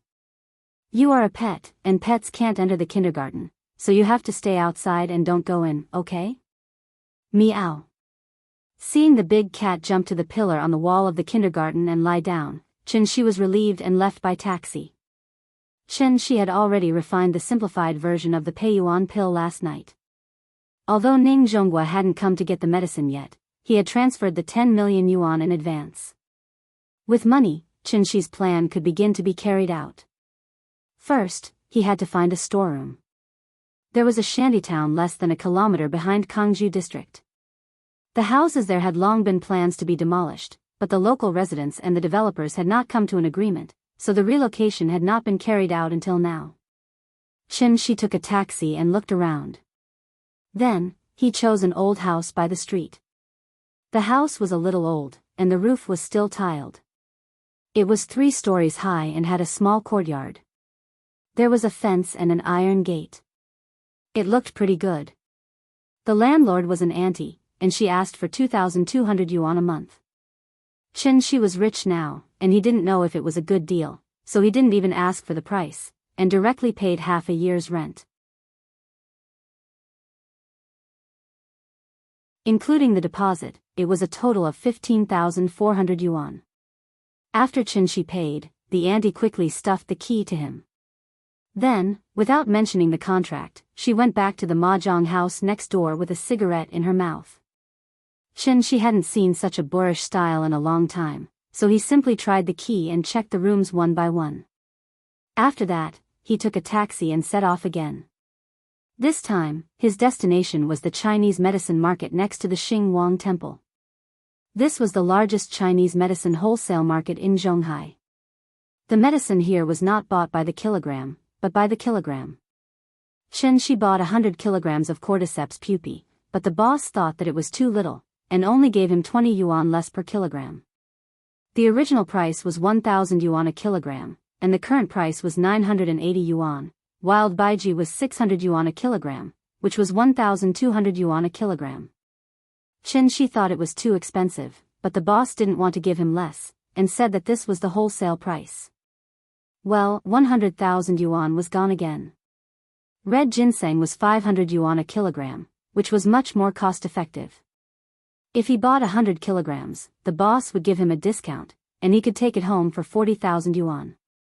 Relatively speaking, ginseng was not that expensive. 600 yuan a kilogram, and 100 kilograms would only cost 60,000 yuan. Chen Shi bought as he shopped. It wasn't that he didn't have rich customers like him, but it was very rare. So, he became famous after a while. Chen Shi only bought the best quality and the oldest. So, many bosses took out their treasures and followed behind him to promote their medicine. In fact, whether it was artificially bred or natural, there was not much difference in Chen Shi's eyes. He only cared about one thing, and that was how much spiritual energy was contained in the medicine. Because he bought too much, Chen Shi couldn't transport these medicine back. Zhonghai prohibited trucks from entering and leaving between 6 in the morning and 2 in the morning, so he could only pay the deposit first. At night, the medicine bosses could send him the medicine he bought today. When Chen Shi arranged everything and returned to the kindergarten, it was already 3:30 in the afternoon. Big Cat was still dozing in the sun on the pillar of the wall. The little girl was happily playing eagle catch chicken with the other children under the guidance of the teacher. Chen Shi stood outside the wall and looked at the little girl's happy face through the fence. In an instant, even his mood was much better. Zhonghai, Binjiang Club. Binjiang Club was jointly founded by several rich people in Zhonghai, and Ning Zhonghua was one of the founders. As the top and most high-end private club in Zhonghai, Binjiang Club was also the most low-key private club in Zhonghai. Every member of Binjiang Club could be called a real rich and powerful person. They could be well-known entrepreneurs, capital tycoons, scholars, heroes, and political leaders. In short, this was an elite gathering point composed of political celebrities, business celebrities, cultural celebrities, and social celebrities. Binjiang Club was famous for its jianghu. On the dining table, there were lively jianghu dishes, and in the business field, there was a chivalrous jianghu token. Every member had their own jianghu token. If the holder of the jianghu token was in any emergency, as long as the token was shown, the chairman had the obligation to convene a hero assembly to organize all members to discuss countermeasures and help the holder through the crisis. Moreover, each member only had one chance to use the token. Binjiang Club was not open to the public, and to become a member, one had to go through layers of assessment. Now there was a saying that without the jianghu token, no matter how rich you were just a country bumpkin who was excluded from the core circle. On this day, Ning Zhonghua, as the founder, suddenly called a meeting. So early in the morning, when Ning Qiudong saw Ning Zhonghua put on a three-piece suit and came downstairs, she was so scared that the coffee cup in her hand almost fell to the ground. "Dad, what are you doing?" Ever since Ning Zhonghua came back from Nanyang 3 years ago, he had never worn a three-piece suit. He dressed like a retired old man all day long. Now, he suddenly changed into a three-piece suit, with a tie, leather shoes, and neatly combed hair. The sudden change in style made Ning Qiudong unable to accept it. "Hee, how is it? Dad is handsome, right?" Handsome, Ning Qiudong looked at her father, who suddenly became more energetic, and asked curiously, "Dad, what are you doing?" Hearing this, Ning Zhonghua smiled mysteriously, shook his head, and did not answer. Seeing this, Ning Qiudong immediately stomped her feet. Just as she was about to act coquettishly, Ning Zhonghua made a shushing gesture at her, and then said mysteriously, "Don't ask. Dad is going to do something serious, so I won't accompany you to eat breakfast." After that, without waiting for Ning Qiudong's reply, he quickly walked out of the house, then got into the Maybach S600, and slowly left Jinjiang Resort. Ning Qiudong stood at the door and watched the car gradually go away, but her brows were slightly furrowed. What kind of song was this? Thank you to Ning Xiaojia, the nouveau riche girl, for the 50,000 reward. Jejia is a nouveau riche, I have to hug her tightly.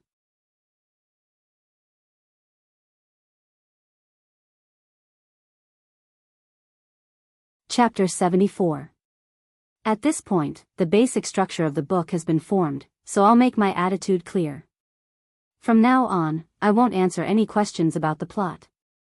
I only have one sentence: if you think it's good, then read it. If it's not good, then leave.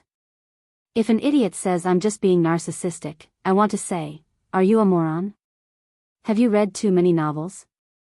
You always come here to show off your IQ, but you always forget to bring the most important thing, your brain. Don't you know there's a thing called foreshadowing? You're always wrong here and there. How high do you think your IQ is? Honestly, sometimes when I see your comments, I feel like laughing. It feels like I'm feeding a child. I have to explain things clearly to him so that he can understand what I mean. I don't want to write a running account, and I don't want to write a face for each character. You say it's not reasonable. You finish a chapter in 2 or 3 minutes, but I finish a chapter in 2 or 3 hours. How long do you think you've been thinking? And how long did I think? You can make suggestions, you can find bugs, but please don't make a conclusion without reading the rest of the chapter. That's really stupid. Finally.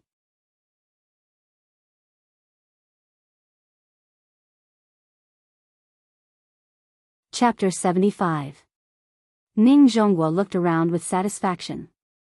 Seeing that the atmosphere in the venue had reached the level he wanted, he slowly said, "Let me make it clear first. Although this medicine can cure all diseases, it can't change one's fate.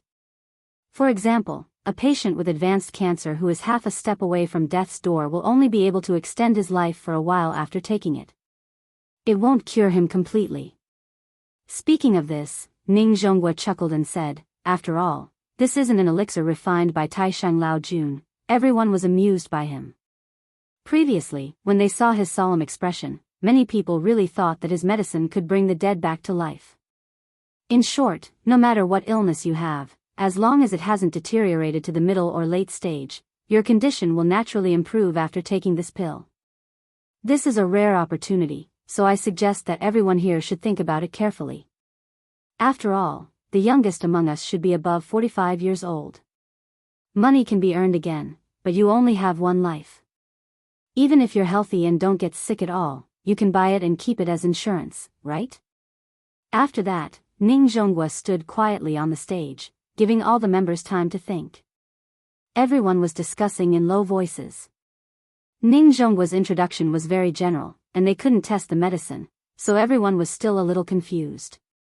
After about 2 minutes, Ning Zhonghua coughed softly and announced, "Next, I'll talk about the specific process of the auction. There's a screen in front of you that will automatically turn on later. Then, you can fill in your bid on it. You can increase the price at any time during the auction. When the price stops at a certain number for more than 2 minutes, the transaction will be considered a success. The starting price is 1 million. Then, let's begin." As soon as he finished speaking, all the screens in the venue lit up together, including the big screen behind Ning Zhonghua. It suddenly changed to another image. At the top was the first one, and below it was a series of blank lines. After a member tried to enter 1 million, the big screen instantly showed a bidding ranking list. First place, 1 million. TSK, old Ning really knows how to play. Seeing this, a big boss sitting in the front row laughed and joked with the person next to him, then pressed a series of zeros. The number on the ranking board suddenly jumped, and the number at the top suddenly became 10 million. My wife has diabetes and high blood pressure. It's not serious, but it still affects her normal life. I hope old Ning's medicine is really as effective as he said, hee. After pressing the number, the big boss didn't even look at the big screen. Instead, he continued to chat with the few members next to him. Looking at his indifferent expression, it seemed more like he was supporting Ning Zhonghua. Thinking about it, Ning Zhonghua was a well-known business tycoon in Zhonghai. He made such a big fuss just to hold this auction. If the price was too low, he would lose all his face. However, what happened next was somewhat out of the big shot's expectations. Not long after he pressed 10 million, the numbers on the big screen began to jump rapidly. 11 million. 12 million. 15 million. 20 million. 30 million. At first, it was 1 million, but later on, it was 10 million. By the time he received a reminder and looked at the big screen again, the number on it had already changed to 50 million, a total of 50 million. How long has it been? Less than a minute. The big shot looked a little surprised, as if he hadn't come back to his senses yet. While he was in a daze, the number on the screen had already changed to 55 million. This price had the bidder's name on it. The big shot looked back at the member who made the bid with a little surprise, but he saw that the member looked excited and nervous, as if he was worried that the price would change again. Seeing this, the big shot finally stopped watching the show and began to think about the true value of this pill. None of his family members seemed to have contracted a terminal illness yet, but from the looks of it, buying one to keep at home as a precaution wasn't a bad idea. Thinking of this, the big shot couldn't help but change his expression. He finally pressed a series of numbers on the screen seriously. 60 million. This price should be about right, the big shot pondered. However, when he looked up at the big screen again, he still wasn't the highest bidder. 65 million in cash. This wasn't a small number. And there were 9 more. So, the big shot wanted to stand up and ask everyone present, is this necessary? Before he could ask his question, the big screen gave him an answer that he didn't want to see. 70 million. When this number appeared, it was like a bucket of cold water was poured over everyone's heads. The atmosphere in the venue also cooled down a lot. This wasn't a project investment through the company. This was a private payment in cash. 70 million in cash was indeed a bit too much. Everyone present was a sly old fox in the business world, so they were particularly sensitive to cash. Just because he had a net worth of tens of billions didn't mean that he had tens of billions of cash at his disposal. 70 million was already a lot. It was time to think about whether it was worth it or not. Ning Zhonghua stood calmly on the stage. Like Jiang Taigong fishing, he did not say a word. He just smiled and looked at the audience. It seemed that he did not have the professional awareness that an auctioneer should have. Finally, when the 2-minute countdown on the big screen turned red and there were only 30 seconds left, the bid of 70 million was refreshed. 71 million. Even though it was only a million, it was like reactivating clockwork on everyone present, causing the price to rise crazily again. 80 million. 90 million. 100 million. A pill whose true effect wasn't even certain was sold at a sky-high price of 100 million. Perhaps when everyone finally realized that there were 9 pills left, the number on the big screen finally stopped jumping. The 2-minute countdown ended. 100 million. The transaction was successful. Then, an old man with white hair and a beard slowly stood up and politely nodded to all the members present. While he took the lead, he also officially gave a reference standard for the actual value of this pill. With this standard as a reference, the following bids were much simpler. The prices of the next few pills were basically maintained at around 90 million. Once it exceeded 90 million, everyone would consider giving up and waiting for the next pill. Perhaps it was because everyone still had a certain amount of doubt about the effect of the pill. Therefore, when the first few desperate members got the pills they wanted, the price of the pills became lower and lower. The last pill was only sold at 80 million. Then, it stopped moving and began the countdown. Ning Zhonghua didn't panic at all. In fact, he didn't care how much money he could get today. Businessmen were after profits. Ning Zhonghua had mobilized all his connections to hold this auction. What he was after was not as simple as money. He had a big plan, Ning Zhonghua thought while looking at the name of the last bidder. But after seeing the name, Ning Zhonghua was stunned for a moment. Then, he quietly winked at Zhang Jiada, who was below the stage. And he found the figure of the bidder in the crowd. Su Wei. An old friend. He started by smuggling medical equipment. Later, during the craze of state-owned enterprise reform, he used some means to turn a well-run state-owned pharmaceutical company into his private enterprise. Because of this, he completely integrated into the rich circle of Zhonghai. Ning Zhonghua knew Su Wei more than 20 years ago. The two had some small conflicts back then. But with their own development and growth, the small conflicts had long been forgotten, so when they met, they would still smile and greet each other. As for whether or not they were secretly cursing each other, that was another matter altogether. Su Wei had a good relationship with the other founders. In addition, his pharmaceutical business had been growing over the years. Therefore, he was recommended to join the Binjiang Association. In today's auction, Su Wei didn't want to bid because he had always been at odds with Ning Zhonghua. He started in the pharmaceutical industry. Now, Ning Zhonghua casually took out 10 inexplicable pills and they could be sold for a sky-high price of more than 1 billion in cash. How could Su Wei not be jealous? So after hesitating for a while, Su Wei decided to buy one and take it back to the laboratory to study it. He wanted to see if this medicine was really that magical. If it was really as magical as Ning Zhonghua said, he really didn't believe that with their company's research and development level, they couldn't make the exact same pill. Zhang Jiada was an official member. After this period of recovery, he had gradually walked out of the shadow. Therefore, at Ning Zhonghua's request, he came to help him set up the venue. The two were also old friends for many years, not to mention that they had an agreement in advance.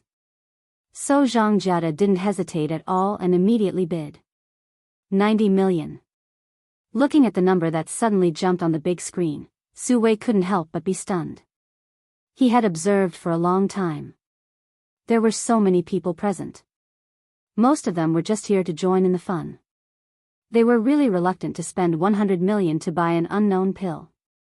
So except for the few members who were in a hurry at the beginning, those who bid later looked like they could buy it or not. Su Wei originally thought that he could get a bargain, but he didn't expect that he would be bid up in the end. This was the Binjiang auction, not the auction outside. Everyone was a reputable figure, so even if Su Wei knew that Zhang Jiada was very close to Ning Zhonghua, he didn't think that Ning Zhonghua would really let Zhang Jiada be his shill. 95 million. Su Wei gritted his teeth and gave a new offer. But Zhang Jiada didn't even lift his eyelids and immediately followed. 100 million. F***ck. If this time he said that Zhang Jiada was not a shill, Su Wei really didn't believe it. He didn't buy it at the beginning and had to wait until he bid to raise the price, F***ck. Su Wei was now like an arrow on the string, so after hesitating, he increased the price again. 110 million. Seeing this, Zhang Jiada immediately glanced at Ning Zhonghua. Ning Zhonghua clenched his right fist and then quietly lowered his index finger. Zhang Jiada understood, so he immediately increased the price by 10 million. 120 million. This time, Su Wei was really angry.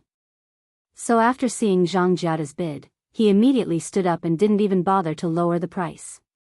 He directly shouted, 130 million. This was the rhythm of turning hostile. This was the Binjiang auction.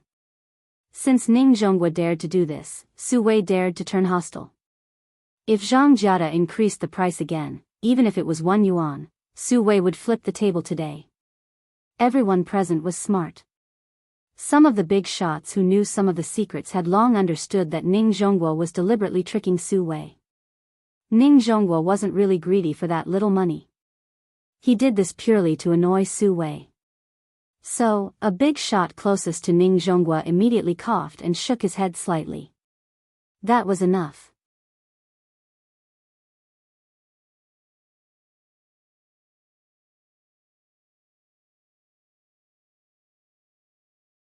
Chapter 76.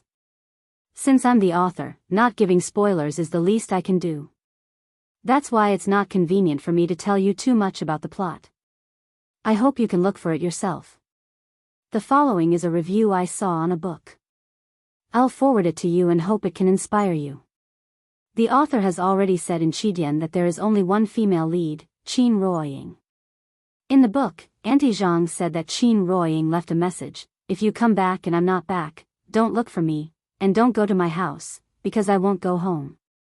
From this, it can be seen that the female lead is not at home, but in a hidden sect. Combined with the female lead's appearance, see Chapter 31. The female lead's pregnancy should have aroused the sect's anger, so the female lead was put under house arrest.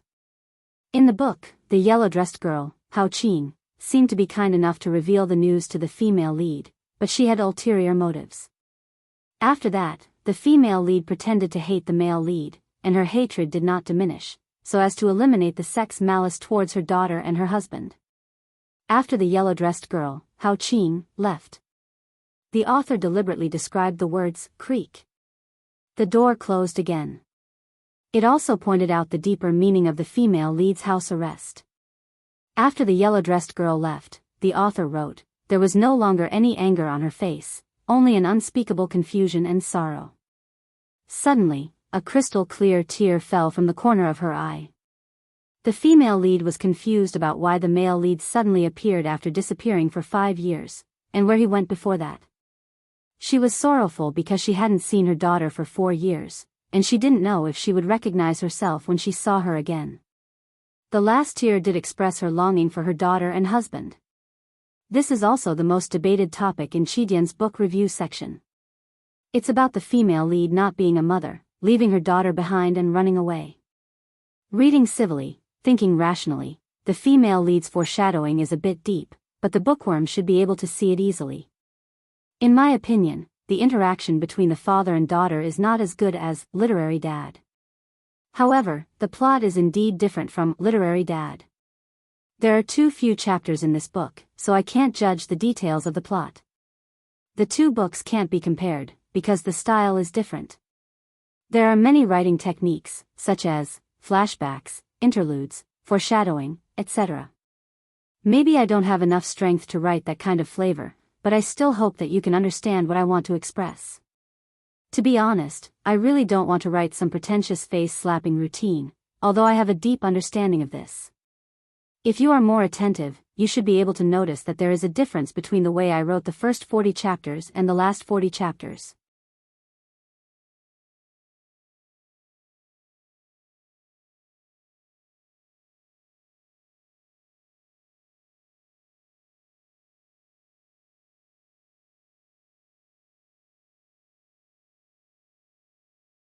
Then, she said to the little girl earnestly, Nian Nian, your father is here. If you have any grievances, you can tell your father, but you must remember that you are not allowed to hit anyone in the future, okay? The little girl did not respond. Chen Shi shook his arm and said in a low voice, Teacher Wang is talking to you. Be good, be polite. The little girl still did not raise her head, but she lay in Chen Shi's arms and reluctantly made a sound, indicating that she heard it. I'm sorry, Teacher Wang. I will talk to her when I get home, it's okay. It's normal for a child to have been wronged. You can have a good chat with her when you get home, but remember, you must not hit her, I know. Thank you, Teacher Wang. Chen Shi nodded and was very grateful to Teacher Wang. Before leaving, the little girl was still hiding in Chen Shi's arms, not even willing to say goodbye to the teacher. Chen Shi had no choice but to carry her on the way home. After walking for a long distance, Chen Shi stopped. He squatted on the ground and slowly put the little girl down from his arms. Then, Chen Shi pinched the little girl's chubby little face and said with a smile, Okay, now can you tell Daddy what happened? Thank you to the owner of The Wind Blows Down, for the 10,000 reward.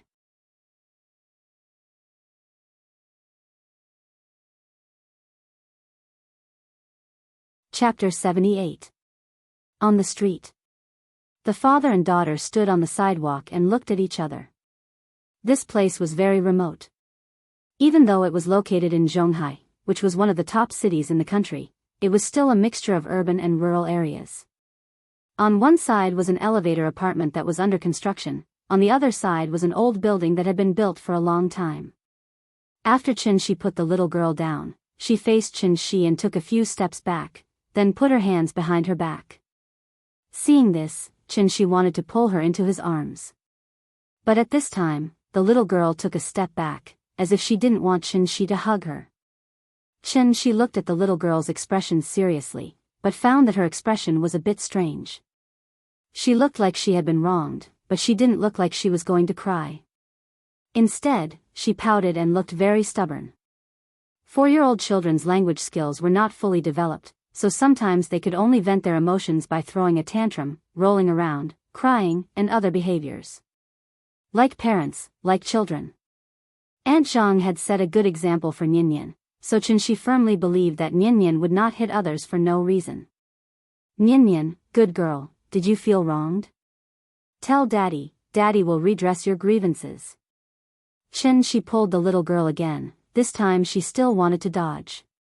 But if Chenxi really wanted to grab her, how could she dodge? So she was immediately pulled into Chenxi's arms. Tell Daddy, okay? Chenxi scratched her little nose with his hand. At this time, the big cat stood at her feet and meowed at the right time, as if to encourage the little girl. The little girl's long eyelashes fluttered like a fan, then she twisted her body and said quickly, I want to play with the big cat. Hearing this, Chenxi immediately let go of her. Good that she could talk. The little guy held the big cat in his arms and rubbed his little head against the big cat. Then, he put down the big cat and squatted on the ground to stroke its fur. She looked like a child who had been wronged and wanted to hide in the corner and draw circles. Chenxi stood by and waited for her for a while. When he felt that she should be almost adjusted, he said gently, Ninian, we should go home. After that, Chenxi bent down slightly and extended his left hand in front of the little fellow. Seeing Chenxi's outstretched hand, the little guy hesitated for a moment before slowly raising his little hand. His big hand held her small hand. The father and daughter pair walked slowly on the street. The big cat followed them from a distance. When a husky saw the big cat, it immediately rushed over with its tongue sticking out.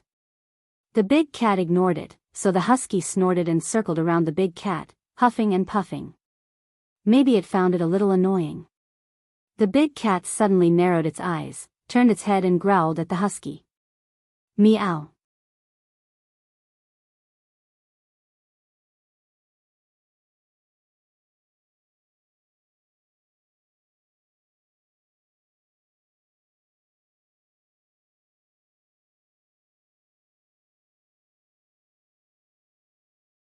Outside the neighborhood.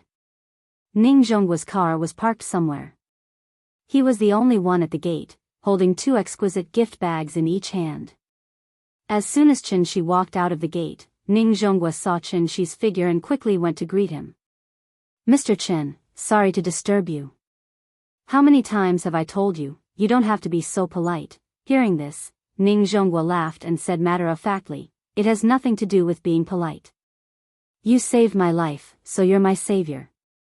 A drop of water should be repaid with a gushing spring, let alone a life-saving grace. So this is what I should do.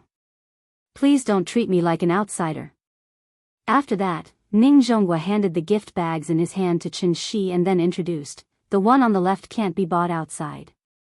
I specially went to Hong Kong to find a master to make it. It's a traditional palace craftsmanship. You have to taste it. You have children at home, so the one on the right is prepared for children. The shape is different from ordinary mooncakes. It's cartoon, colorful, and very cute. And it's all natural. There's absolutely no added color. I believe children will like it. Chenxi took the gift bags and thanked him with a smile. He then invited him to sit at home. However, Ning Zhongguo was a smart person, so he immediately shook his head and said very politely, I came here specifically to give you mooncakes. I don't have any other intentions, so I won't disturb you. I wish you a happy Mid-Autumn festival. After Ning Zhongguo gave the mooncakes, he waved goodbye to Chenxi almost without any hesitation. Chenxi stood at the gate of the community and waited until Ning Zhongguo got into his old S6. Then, he glanced at the van that was parked a few dozen meters away. Sure enough, after Ning Zhongguo got in the car, the van behind immediately started, and then left far behind the A6. This is a bit interesting. Chenxi held the gift bags and glanced at Ning Zhongguo's A6, then at the van behind it. He couldn't help but smile.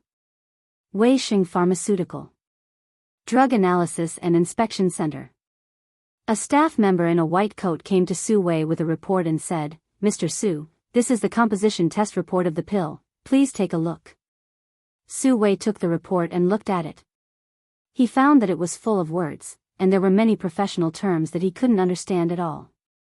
I don't understand these things, I only care about the conclusion. Just briefly explain it to me. Okay, Mr. Su. The staff member nodded, then simply explained in words that Su Wei could understand. After our detailed analysis and inspection, we learned that this pill is actually a simple Chinese medicine pill. The specific composition test report has been listed in detail. According to the formula, we speculate that this pill can only play the role of nourishing the body and replenishing the qi and blood. Hearing this, Su Wei's expression changed.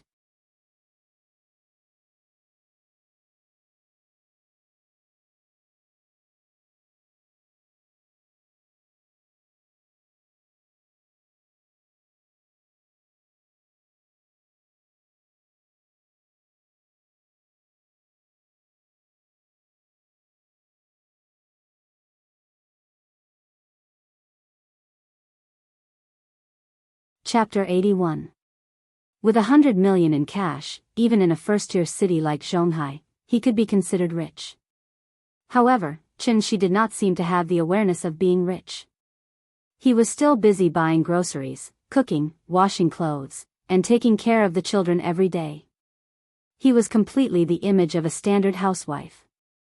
Many people who had money would first buy a house, thinking that they should change to a better environment for their children to grow up in.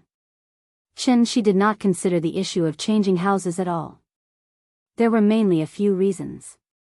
First of all, this was the house that he and Yingying had worked hard to buy before he left, so he had deep feelings for this house. If there was a forced demolition, Chen Shi might become the most powerful holdout in history. Second, other than the house being a little shabby, the sanitary environment was a little poor, and the surrounding facilities were a little lacking. What else was wrong with it? Most of the residents in the Kang residence district were not rich, so they might often quarrel over some trivial matters. However, if something really happened to a family, the kind of concern and help from the neighbors was not something the rich people who lived in a mansion alone could feel. Chen Shi was very used to living here, so he did not plan to move at all. He did not even consider redecorating. After all, he used to live very comfortably in the cave, didn't he? But then again, in fact, even Chen Shi himself did not realize that he was now completely integrated into this society. It was like returning to the feeling before he left. It was a feeling called life, which made him feel very comfortable every day. In the morning, after the little girl and Aunt Zhang had a video chat, Chen Shi hugged her and asked seriously, "Nian Nian, do you still want to go to kindergarten?" The little girl bit her finger and thought for a while, then she said hesitantly, "I don't want to go." Perhaps she still remembered that she was the one who strongly requested to go to kindergarten, so she immediately said with some embarrassment, "You can go too." After that, she burrowed into Chen Shi's arms.